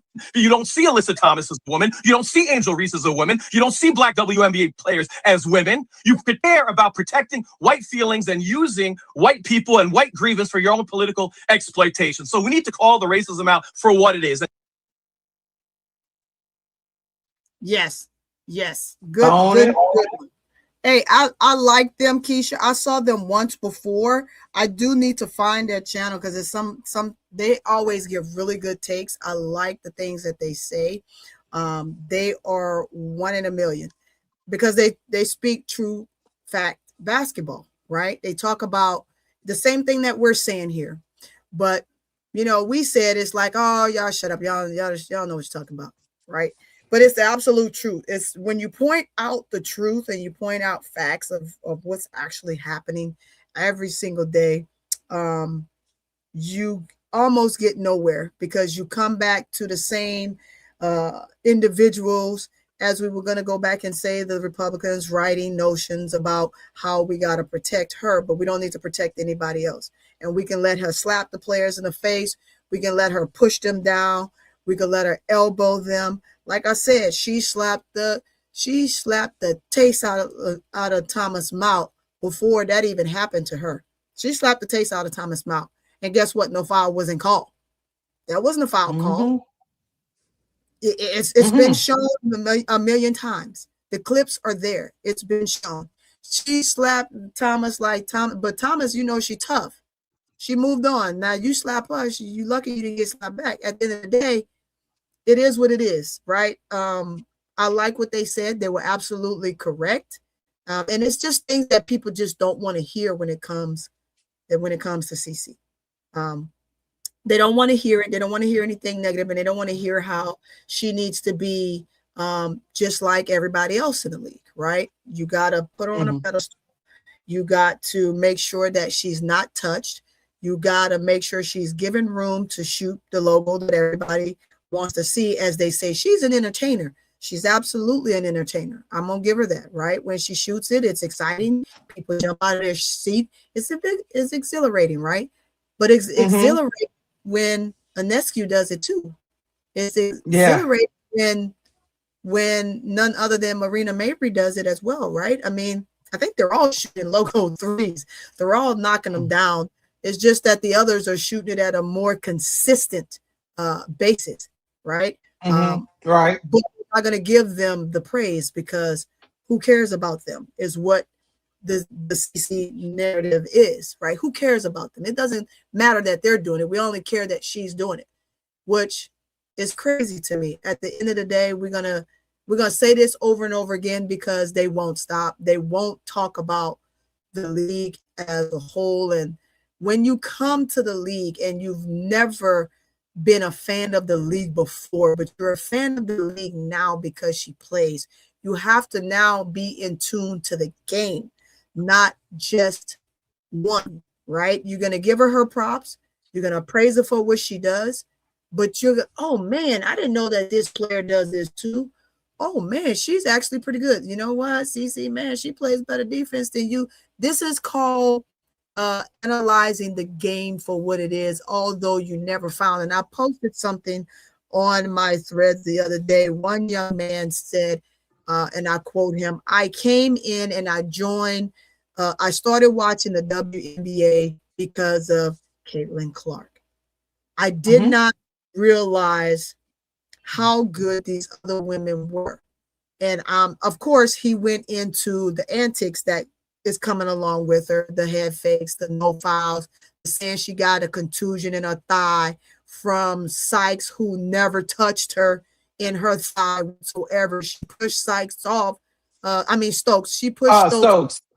Yeah, she pushed Stokes off and fell to the ground, and then got up and limped and said that she hit her in the leg with a contusion. You watch the entire play. Stokes never touched her leg, like antics like this. And so true fans of the game will truly come in and say, you know what, enough's enough. And he said, this is beyond diabolical. Like, he couldn't believe it. He said, enough is enough. And he's watching, because he says, and because they're trying to depict Angel and Cece, it's always Cece with Angel. It's always Angel with Cece. He says, I have now taken a deeper dive and a look into Angel's game, and man, she is performing extremely well. Give her the praise. He also talked about Shepherd, and how she's coming along. He just said, now I'm a fan of the game. I don't like what I'm seeing from CC. I am a fan of the W now. And I am no longer a CC fan.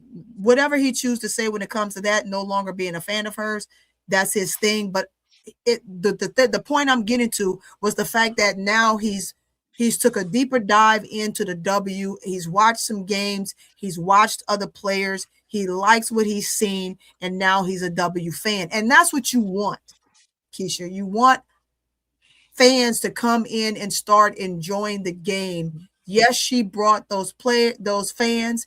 Yes, she brought eyes, but the eyes should be to come in and enjoy women's basketball and start learning about other players and see how well they're playing and give them their props.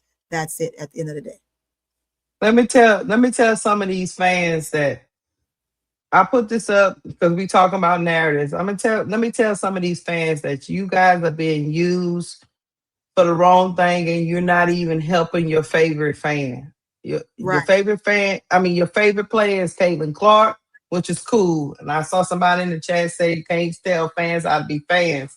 But I'm going to tell fans when you're being manipulated. Let me tell you how I know you're being manipulated.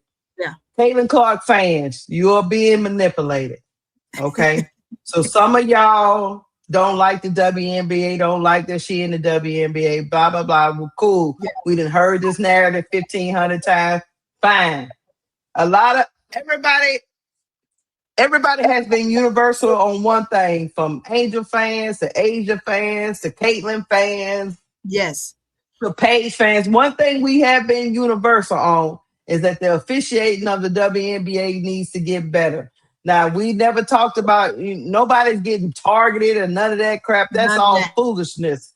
But that is all being propped up as a way to ignore the other issues. And I'm going to tell you why. I am going to read this quote. And I want you, CC fans, Angel fans, whoever type of fan you are, to understand and comprehend what Adam Silver, who hired Kathy Engelberg, said about Caitlin Clark. He is actually, in his statement, though he's trying to be a savior of Caitlin Clark, is also dismissing her at the same damn time. I'm going to read this to you. He said, and I quote, "She has become a bit of a political football in this country. And I think it's incredibly unfair to her. I don't think that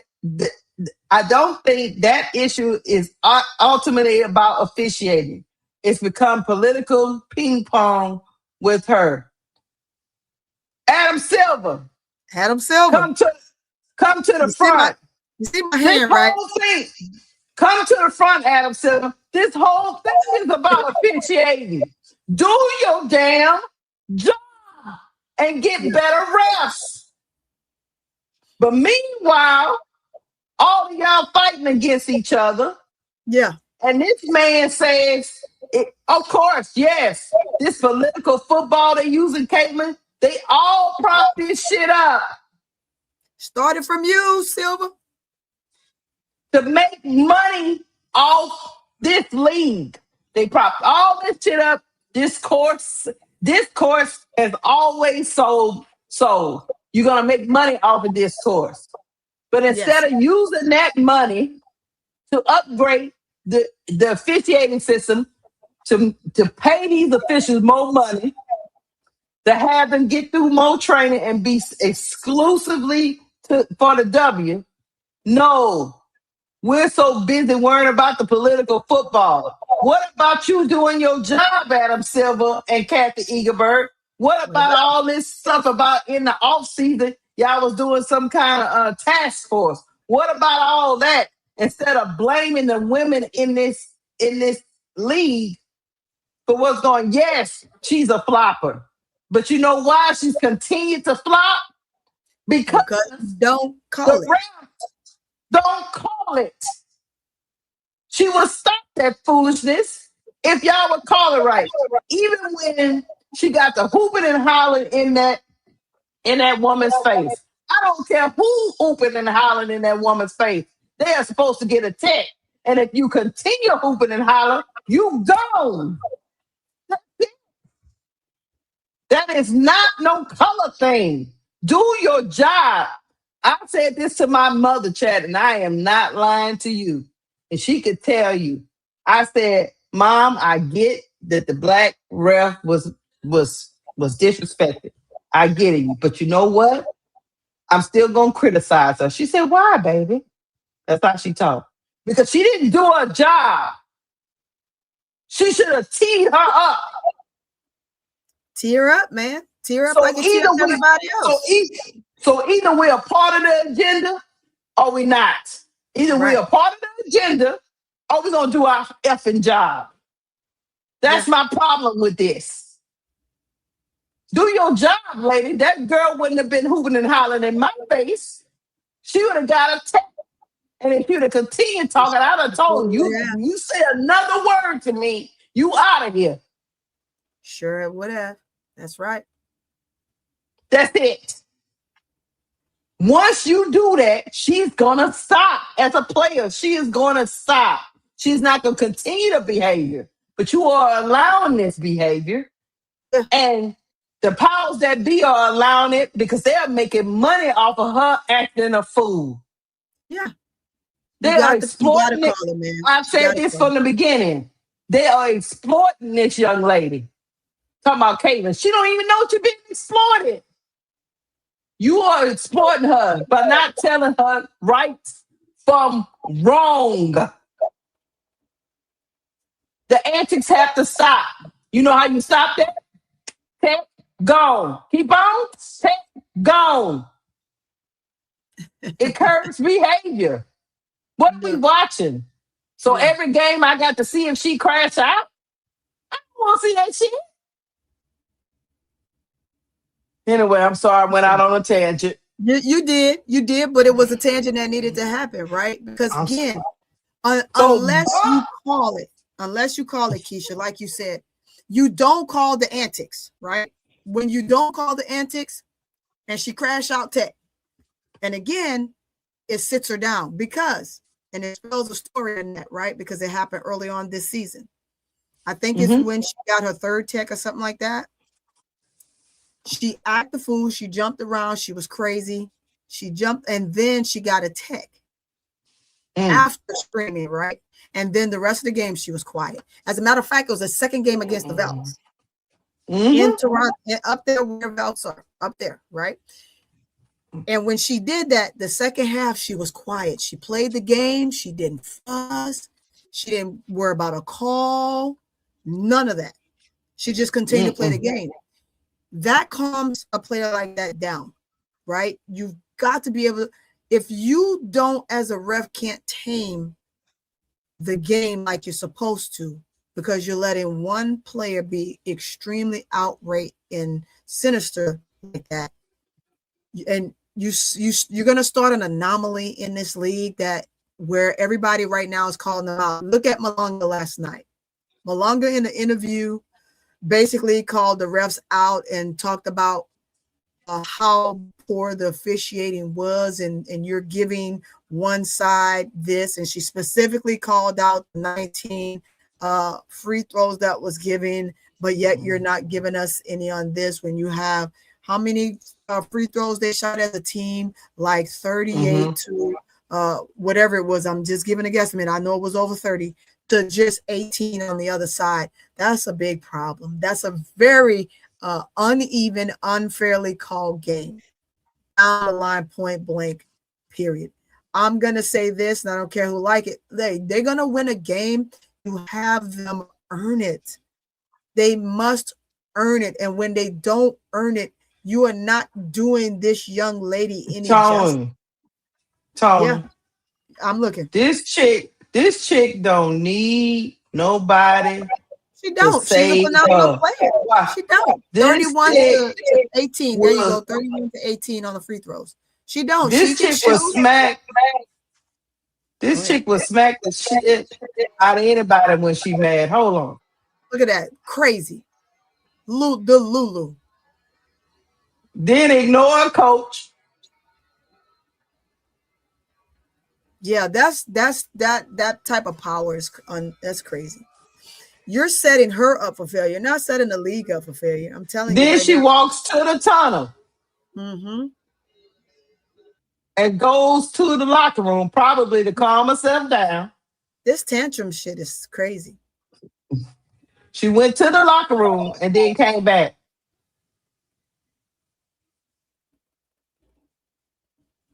No, she is definitely. Yeah, she know exactly what she's doing. She did it on purpose. You don't control me. She's telling you straight up. You as my coach, you don't control me. You don't tell me what to do. I do whatever I want to do. She said it. They said last night she was looking for Flage, but Flage didn't want no parts. Oh, that's what she was doing? Caitlin looking for Flage after the game.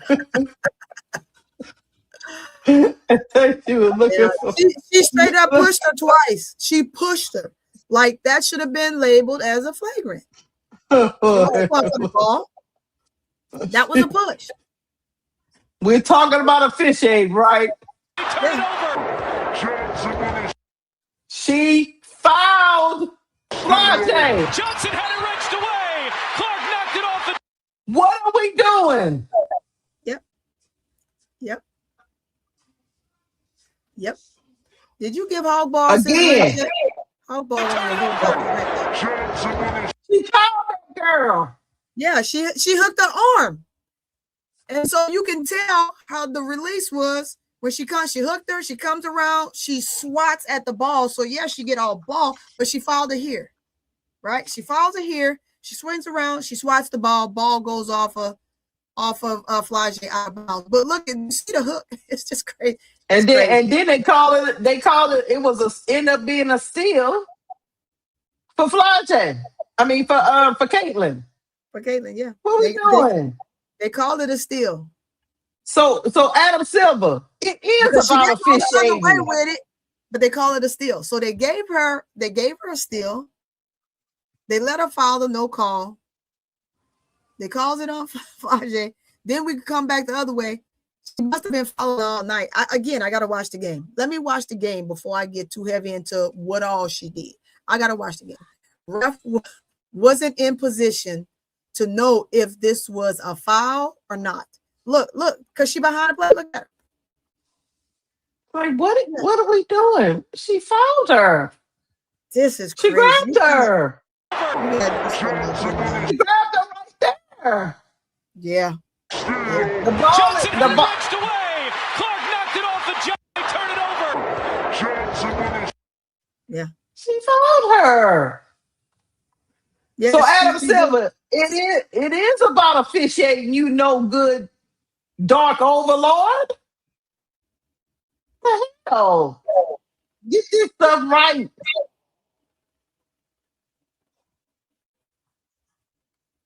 I can't. Yep. She went in there and lied about a contusion. And so the very next game, she get to go to the free throw line 19 times. And you know, just from and again, I didn't see the game. I'm waiting to go see the game. I'm probably gonna watch the game right after this, but it is what it is. I mean, well, not what it is just that you can't change it. The only person that can change it is this very bald-headed, pencil slimy. Right. The only one that can change it. But he want to come out with these type of statements to say that he didn't do. Dude, you know exactly what you're doing. This is all calculated. It's easy to come out and justify, just like Sandy. It's political, and you have to come out and you must say something, right? Regardless to what you think of a play. Regardless. That's like back to Sandy, right? Sandy intentionally every game make sure that they foul the shit out of Angel down there on purpose because they know that they're not going to call it, right? But when a call isn't made and something like what happened to Sandy is like, no, she must have done it. No, the replay even show you she didn't do it. But stuff like this, you let it play team, kick, punch, like CC is doing right now to this ref. Like this ref patience is beyond me. This ref has not had. She should have texted her. To be, yeah, she should have texted. She has not been this patient with other players. Is what I'm going with. I've seen her. She'll tech you up, but she didn't take up CC. She never does. And then this is what fuels this narrative. Now listen to these fools on Fox. This is on Fox News, a major media outlet, pushing narratives. Just listen, chat. And CC playing into this narrative, and Adam Silva is enabling her. In there, grabs the ball like it was nothing. Clark wanted the whistle, gets the bucket. The fans wanted it too. She's a little shaken up on that. Clark couldn't even make a move to try to keep Burton off that rebound, and Clark is very upset. WNBA players don't even get away with this type of shit. Y'all, this is what y'all are playing when y'all talk about it. I mean, now you're good. Well, after the game, Clark called it ridiculous, adding the Ruck can't miss that. Many feel she is targeted with physical play, but Clark says she isn't worried about any long-term injury. Her team, the Indiana Fever, went on to lose 88-75. She's saying, rules for me, guys, not for thee when it comes to this one. Over it's getting ridiculous, and it keeps escalating, and someone is going to get hurt as a result of it. It was an obvious foul. They lost, too. Yeah. All right. Thanks so much, Carl. You're welcome. So it was an obvious foul where, Keisha? An obvious foul where? Where? In there, grabs the ball like it was nothing. But they get to put this on mainstream media. Yeah. That's what I'm saying. You get the broadcast in and everything about her. She says she got hit in the thigh. She runs to cut off Stokes, and She initiated the contact. Stokes is down on the ground when she's going up. But Stokes hit her. She puts her arm bar out to give herself space for the shot. But Stokes blocks it anyway. And Fox News up here talking about she's being targeted. Yeah, that's what they say. She's being targeted. But hold on, all right. CNN was over there Kiki Ken. Hold on. I won't play this for you. I like my girl. Abby was like, what the hell? Girl. Glad you're in here. Hold on. We just going through the narratives. Hold on. Here we go. Should the WNBA be doing more to protect Indiana Fever star Caitlin Clark? That's the concern from House Republicans who are demanding accountability for hard fouls that they call attacks against Clark. In a letter to the WNBA commissioner, they write, if discrimination or retaliation is occurring and creating a hostile work environment, we support any appropriate investigation by the Department of Justice, the Department of Labor, or the Equal Employment Opportunity Commission. They add that they are concerned about reports that suggest that the attacks may be racially motivated. It's fascinating that Congress has decided to get involved in the WNBA's internal drama on the court. I think this is fascinating. Or another word. Another word. What do you think? I think it's really, really disrespectful in so many different ways because this is from people who, one, haven't watched sports, obviously, have never watched women's basketball. They're probably more so a fan of Caitlin Clark than the actual sport itself, or a fan of the Indiana Fever. What has been happening to Caitlin has been happening since the inception of the WNBA. These women play tough. They play hard. It's sports. To suggest that it is intentional or that people are being racist towards her leaves out a long history of women who've supported this league and started this league who were Black. It's very disrespectful to them, the women who are the foundation of the league. 70% of the people in the league are LGBTQIA and Black. And so they literally are sitting here thinking, well, why now? Because we've been playing the game that we've been playing, are people demanding that we be investigated for doing what we're supposed to do? Can you imagine going to work every single day trying to do your job, but fear that you're going to be attacked and get death threats? With Caitlin Clark is that she's a superstar. She's great at what she does. However, the attention that she's getting from Republicans and from government seems to be exclusively because she is white. That's the only reason. I mean, I that makes for I just don't understand. People love her. I don't know. Like, I mean, it's sports. I mean, you're an athlete. You're not former athlete. No elbow. Probably fewer elbows being thrown on the baseball field. I don't know. We used to throw pretty hard in people's ribs. I really think that's part of the answer here. I mean, the WNBA is going to do so much better than Congress at trying to solve this problem. Her team and her teammates are going to do so much better. I mean, there's just that's the sport. Yeah. That's how they play the game. And she's an amazing talent, and she gets to put it on display a few times a week. And she's such a bright star to so many young girls that want to play sports.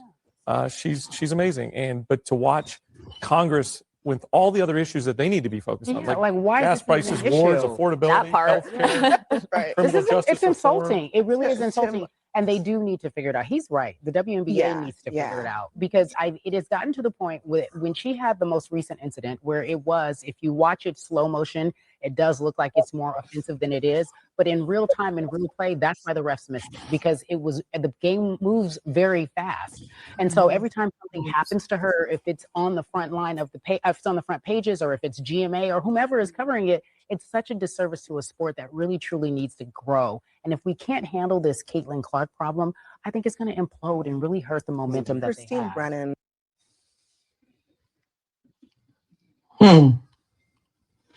All that forces at play that's trying to implode the WNBA, Tony. Girl, yes.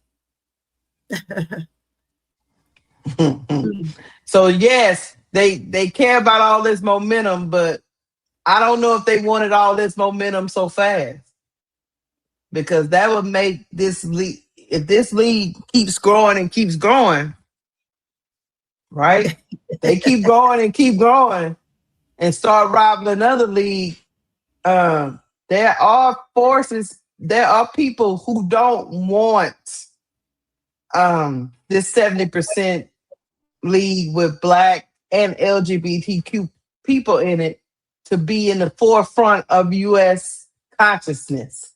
There are people at play. Even though Caitlin plays in this league, they are actively trying to diminish the league that she is supposedly the face of. Right. How does that work? Well, I'm gonna say this. It just doesn't work, Keisha. It doesn't. It's just plain and simple, right? Just as they're saying here, it has to be one of those things where you have to let the W figure it out, and the W just has to make decisions. When you start politicizing this stuff and making it which it is extremely 100% politicized, and it was politicized even before the Republicans said anything. That's just period. You have to, and they should have gotten control of this from day one, and they did not, which afforded the opportunity for the Republicans to write whatever letter and do what they did to bring it to the forefront. I just think it's something that they should basically ignore. And also, it comes at a stance where this here is truly, in fact, where CC must say something in regards to this, right? I'm a basketball player. This is what we do. We will get through it. It's a part of the league. But when you stay silent in moments like this, because you know it fits your narrative, and now we're sitting back and we're probably going to have to sit through the remainder of the season to see just how much more leverage this gives her, and not being able to be called the right way. And you're just last night, for example, you're just giving calls just because you don't want to be called out as a ref, because you don't want the narrative or you don't want to lose your job.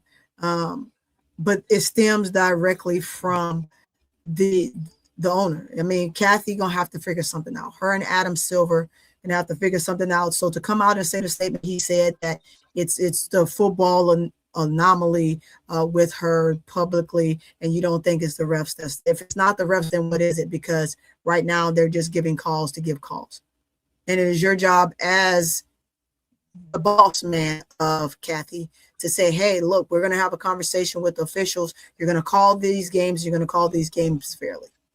But if you don't, because you're trying to spill a narrative because of what you're trying to sustain politically and making the money, then that's a problem. And if you continue with this narrative that she's your money, your go-getter, remember, Sabrina was your money woman too, right? You're just now giving Asia what she deserved after being in the league. How many years? So you started off with it being Sabrina. You had to add in somebody like Asia because of what she's bringing to the league and how much she's won so much and thus far, right? And then now you're forced to give it to her right before you give it to Caitlin, to whom you said is the face once she comes in. These different things here is just, it's all a narrative that's spilled across the board. And if you don't fix it, which they don't plan on fixing, they should have took care of this last year. I think if they would have took care of this last year, okay, you let the first year go the way it's going. Okay, fine, great. But you needed to fix this last year. And you can't say, well, you know, she didn't play that much. Yeah, she didn't play that much, but when she played, even there after she sat on the bench, just the antics and things that she did that you did not control. It's getting in the ref's face, even in street clothes, and you're not playing, but you're sitting on the sidelines. You're walking, you're pulling away from the coaches, just all the different things that have taken place.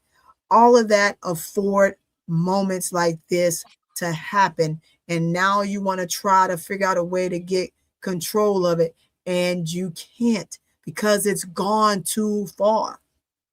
How do you fix it? How do you fix it? You fix it one way. Refs, you're going to call these games and you're going to call it fairly. Don't matter who it is. Boom. She pitches a fit, you take her up. She suspended a game, so what? The one player that has the most texts in the league right now is Angel. The next one she gets, she's gone. She has to sit out again. Right? I mean, look, hold on. It's not officiating, right? Adam Silver. That's what he said. Okay, Tony, you tell me what you see. Incredible display of offensive talent. Watch this defensive play. Now that's a foul. We already said that's a foul, but hold on. And then the triple. Going left, the step back. Bottom. Ain't that a travel? Display of offense. And then the triple. Going left, the step back. That was a travel. There was a foul in that, but yeah, look. Here's where she grabs the arm. This is where she grabs the arm. This is why I told you. That's a foul. That's a foul. And then she goes on the other end. Mm-hmm. Takes about what? How many steps is that? That's a travel. That's a travel. Yeah. Not called. And I think that's the 3 that sealed it, right? Oh yeah, yeah. For the game. Oh man, yeah, that's a straight up foul. That's the 3 that. It's a straight up.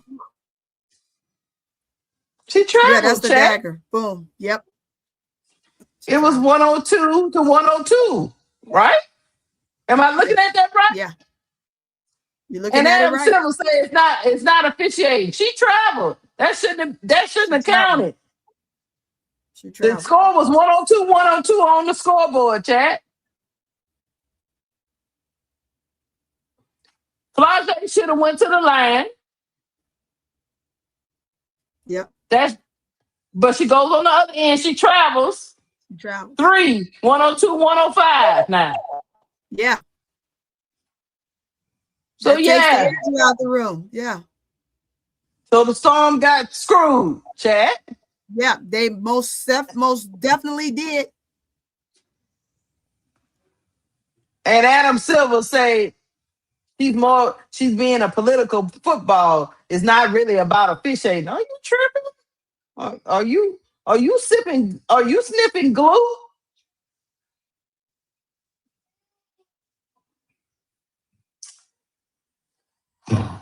Chad, I can't make it up. I can't make it up. Kudos to her for dropping 45. I'm not poo-pooing on 45. But when you come down to the end of this game, these young ladies, the Storm, they got screwed. Flau'jae was supposed to be going to the line. They would have been up instead of them. And it was only 39 seconds. You see the clock is right up here. 39 seconds. The score is tied. Anyway, chat. That's how the ball bounces. You know? They called it a steal. Really, it should have been a review. I don't know what their coach was doing, Chad, to be honest with you. I don't know what the Storm coaches was doing. But she absolutely let her team get screwed. I would have been off that bench acting a plum fool. But Adam Silver said it's about her being a political football and it's not about officiating. Now, let me go back and see. Was there an official in the frame? I can't see him. No, he right here. The official is right here. So he watched the play unfold. Hold on. Let me see. Yeah, he's over there on that side. He right there. He just didn't care. There's always an official at the baseline, so he should have called that. There's just no excuse, chat. I don't have no excuse. I don't have no excuse, chat. Other than once again they missed it, and it cost Seattle. Now, would they have won the game? I don't know. We'll never know. But those are some missed calls down the stretch of this game where the Storm had came roaring all the way back to catch up with the Fever. And that's how the ball bounced. But Congress is writing letters for one player.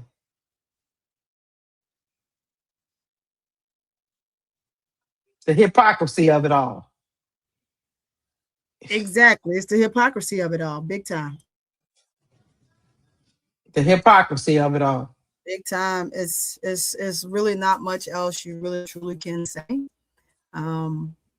Because it's, as I'm going to say this, until Adam Silver and Kathy Engelberg gets control of this, it's not going to change. It's going to continue to elevate. Every year it elevates more and more, Keisha, and it's going to continue to elevate, and it's going to get to the point where, and I'm sorry to say this, but it's going to get to the point where somebody's going to get hurt, and it's going to be either a life career-ending situation for one of these players, or somebody that's that much of a fan is going to do something extremely off the wall, because I love Caitlin Clark. I just love her. I don't care about anybody else. I just love her, versus being here for the true situation, which is the WNBA and basketball and the physicality of the game. You cannot take physicality out the game, or else there is no game. It's not called a game at that point. It's not. If we're looking at the league going to what the WNBA did in the All-Star game last year, That's not basketball, man. That's not the sport. They have women and men who have, since the beginning of time, when the game was literally, what was it, a half-court game before it even became a full-court game.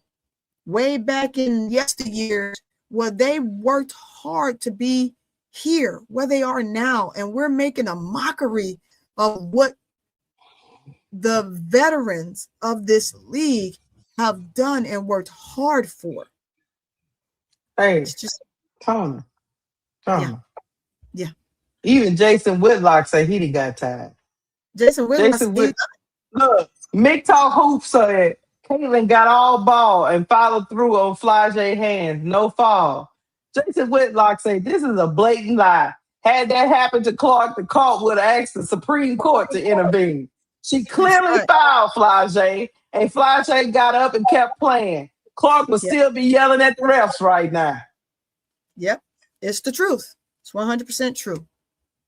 Jason Whitlock said, I'm tired, boss. I don't want that Grifton check no more. I'm tired. Yep. He don't want it no more. Hey. He don't want the check no more. He said, I can't watch it no more. She fouled her. She fouled her. And she traveled.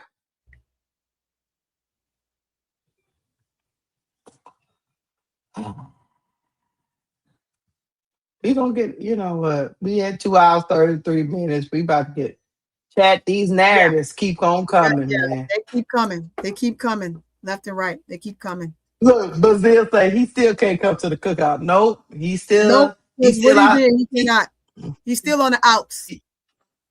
He out there with the raisin potato salad. He over there sitting across the street watching us eat ribs. That's what where he at, W. Bazil. He over there with his potato salad. His raisin potato salad. That's where he at, sitting over there with his mouth moistening because he watching us over there with the real potato salad and mac and cheese and real ribs. Yeah, he over there with the raisins. Until further notice. Matter of fact, before Whitlock can come back, we have to convene a council, Tony, and actually have a public discussion. If ever we decide to but I will say this, Whitlock said, no, I can't continue this grip no more. Y'all are out here lying.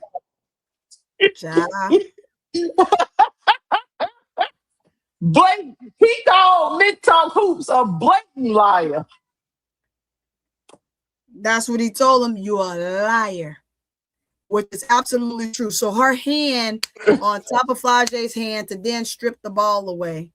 Because from one angle, it looks like a clean block, right? I.e., with the ref who's on the backside who can't really see the play, blew the whistle, thinking that it was a blatant clean block, but it wasn't.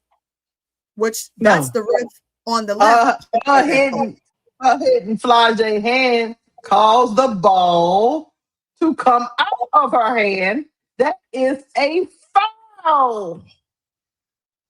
You cannot get the ball out of somebody's hand. You have to have all ball Make Talk Hoops. And then the ball moves. The ball can't move because you hit the hand. Mm-hmm. Right. That is called a foul. Yeah. And if you take too many steps, that is called a trap.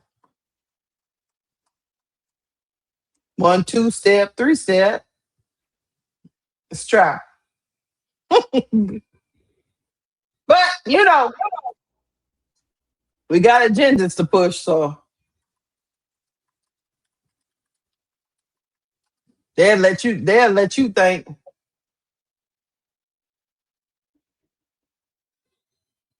Uh-huh.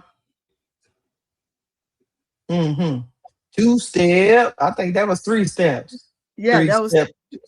2 I don't know. step. You tell me. Step 2. 2 step 3. Remember all them travel calls they was calling on Angel? Yep. Okay. Yeah. I've seen that more than once, Keisha. This isn't the first time, Keisha. This isn't the first time. That's the extra step for the creating the space going left. Oh, stupid. What did he say? He said, Wicklow gotta win a domino game before he can come back. Yes, indeed. What you gonna do, Harbaugh, if that man win that domino game? You gonna still let him back? That's what he gonna do. That's what he gonna do. Sure.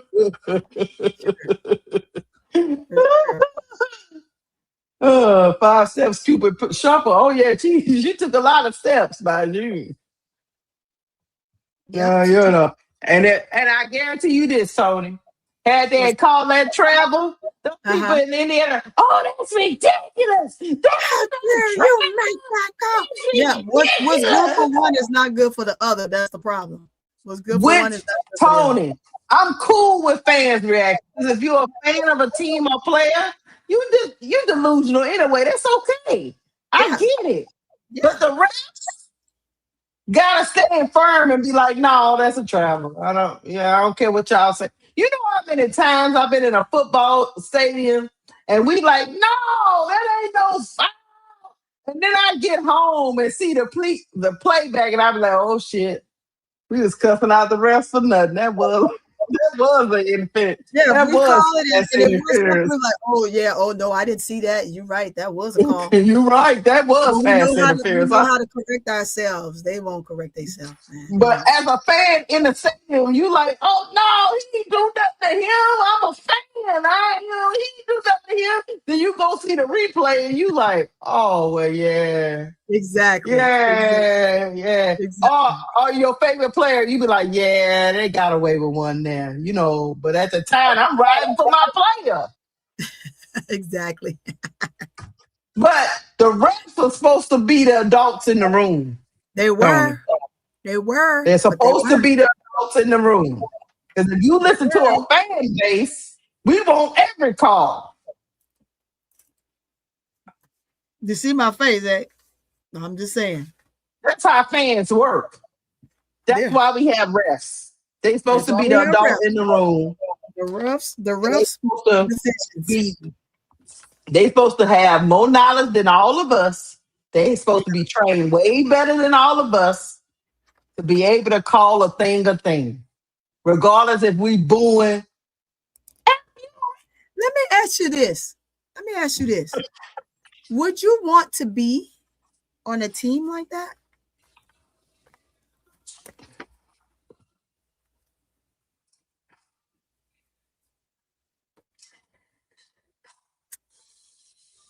Silence in the room. Okay. Silence in the room. Okay, I got you. I'm gonna say that. I'm gonna say no. I'm gonna tell you why.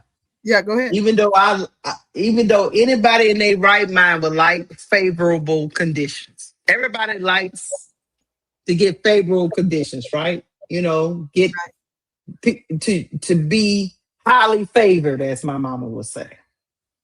But for me, to not to get the respect of my peers or my other teams, I'm a big respect person, so no, I wouldn't want it because I wouldn't want other people looking at me like, there you go, there go the princess. No, I don't want to be that. You know, I want to get it out, you know, I want to prove to you that I'm better than you. My grandfather used to say, to beat a man, you got to beat the man. I can't beat the man if I'm cheating. It just don't feel the same. Yeah. So for me, it would be a no because it's almost like being at main event or one of them places where you shooting at one of them little machines with no, you know, you getting all the tickets and you're winning all the tickets and you get to go in there and pick out a useless toy. That's what you get. You getting out there, you done rigged the machine, you know what I mean? You got stuff going in the hole, the tickets are spewing out, you get to go up in there and you take your 10,000 tickets to get this useless toy. It's worth nothing. The word so zero. if I don't get the respect, you ain't got to like me. But if I don't get the respect, I feel like I don't want you to know I'm better than you. And I ain't better than you because the refs is cheating or the league is cheating. I'm flat out just better than you, boss. That's what I want. Right? That's me. So I'd rather maybe I'm getting it out. I'm gonna get it out the mud first. Yeah. I think it builds character. Yeah. And it's gonna make you better. But hey, Yeah. because I'm looking at the long run. Yep. Yep. When I don't have that favorable ref, then what I do? Then what do you do? Yeah. You know what? Because there's always gonna be one person that be like, I'm not doing that shit. You're just doing it's just the disservice all around, right? The areas where she needs to get better, she won't get better because she's given this whistle. The things that she needs to do offensively to better herself, even there. And then we talked about defense already, right? She won't get better. Offensively, you can't change things that you don't know that you need to change if you don't have the refs to let you know where you're wrong.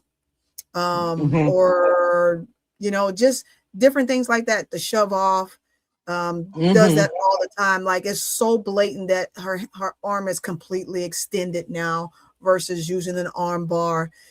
Just different things like that. To me, this declines portions of your game that you should be improving in year after year. And when you can't improve those sections of those areas of your game because you're getting, as you would say, a favorable whistle. Her whistle is so favorable. It's Asia Wilson don't get that whistle. It's like, oh, the Asia Wilson whistle. Asia Wilson does get a whistle sometimes, but her whistle is never to this extent. I'll even go as far as to Fee. Fee gets a whistle sometimes when she was playing, but it's never to this extent. Brianna Stewart get a whistle sometimes, but it's never to this extent. This is beyond basketball. It really is. It's beyond basketball. It's beyond the realm of what is supposed to take place in basketball or the sport. That is, it's crazy. She's not going to get better. She's going to be the same player. In order to improve, you have to work on the areas that you struggle in, and you don't know the areas you struggle in if you're not being called for it during games. And that's the problem right there. While all the other players are going to be doing things to get better, you're making it tough on them, and you're telling them they got to do better. They got to do this. We don't care that you're getting hacked and slapped and pinched and punched and you're bleeding, right? You're going to fight through it.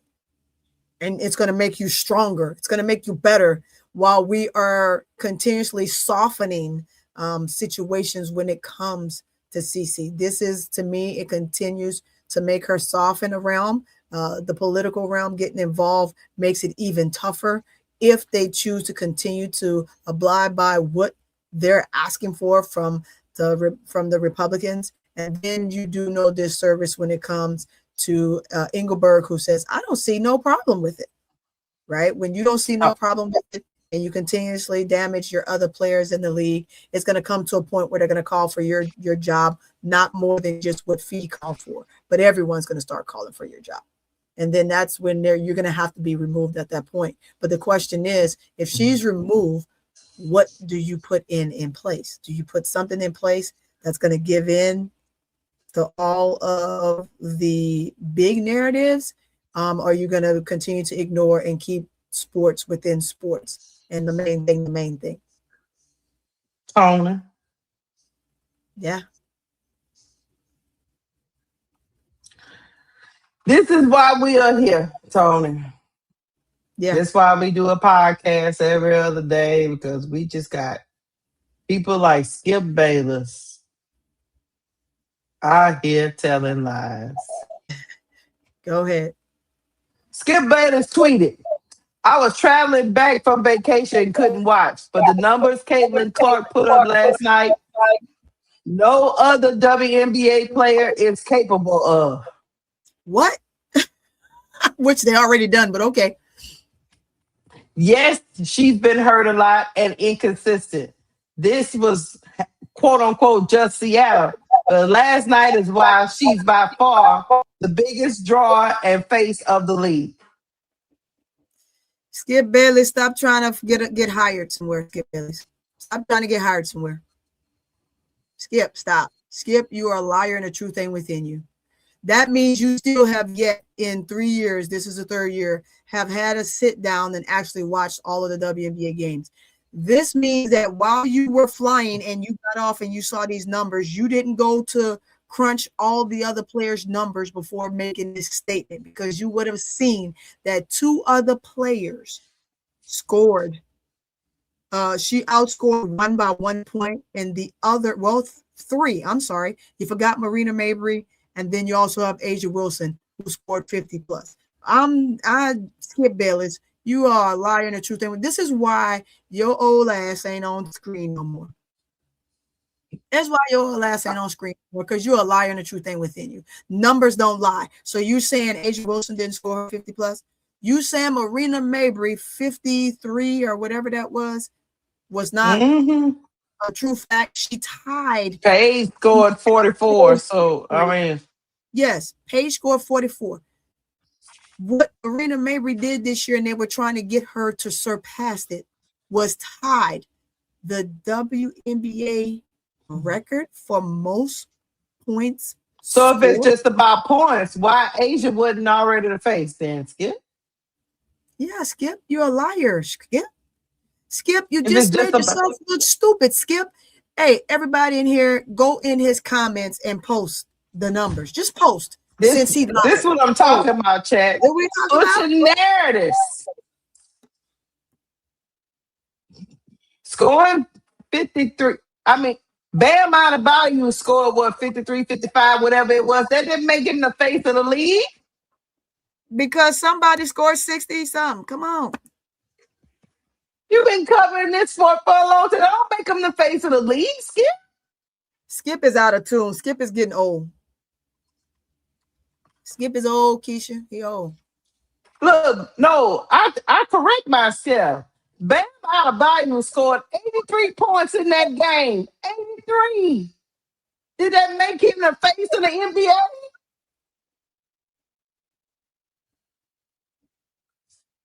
Skip. Did not. It did not.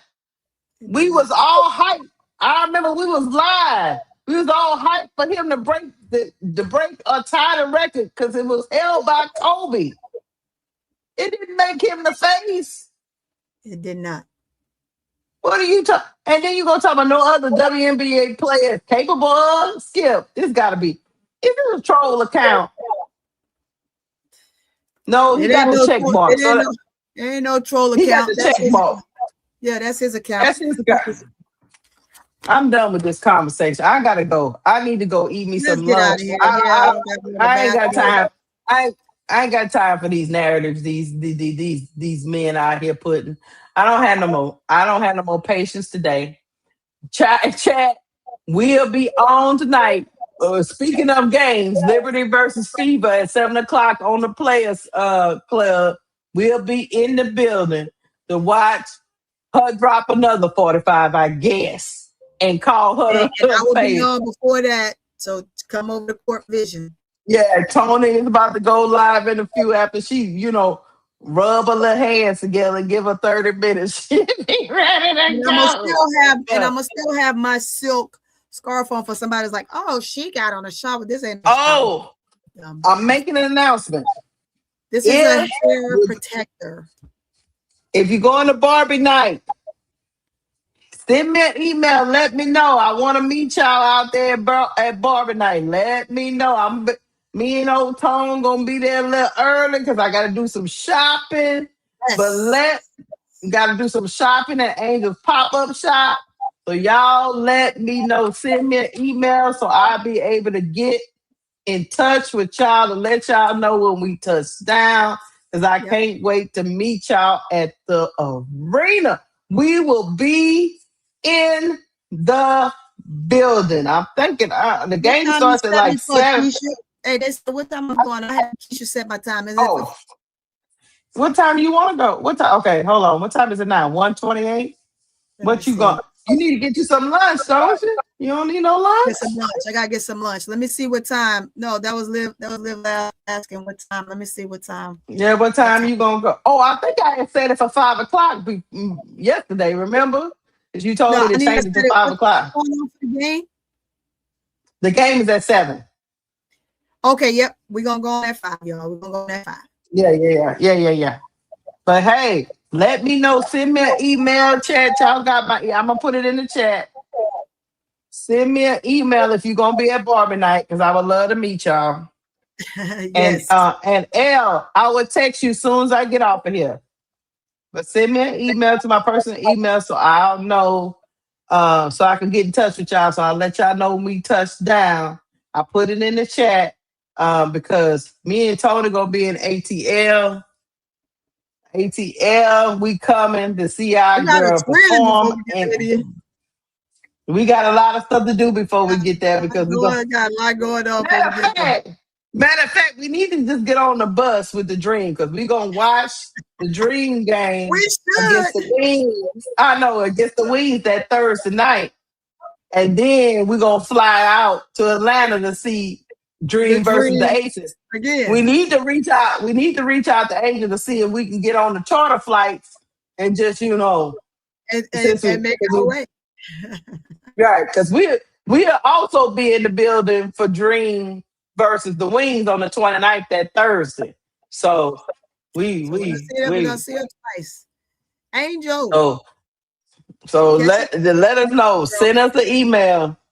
Let us know. We'll be in the building. All right, chat. Hit the like button. If you haven't hit the like button, this has been a great discussion.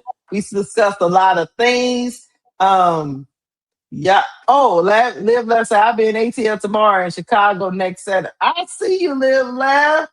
All right, chat. I can't make Chicago. I was going to, but I ain't gonna make Chicago. No, I'm not gonna make it. I ain't gonna make Chicago. Hey, y'all hit the like button on the way out the door. If you hadn't hit the like button, please subscribe to the Full Court Trio and also subscribe to your host. I'm Keisha at Cut the Ish Real Talk Sports, and my co-host is Court Vision with So Pretty Tony. She's at So Pretty Tony 7237. We'll see you guys later on this evening. Tony is gonna cue you up, and then I'll be on the Players Club at 7. Tony at 5, Players Club at 7. All right, reach out, y'all. Holla. Yeah. Holla.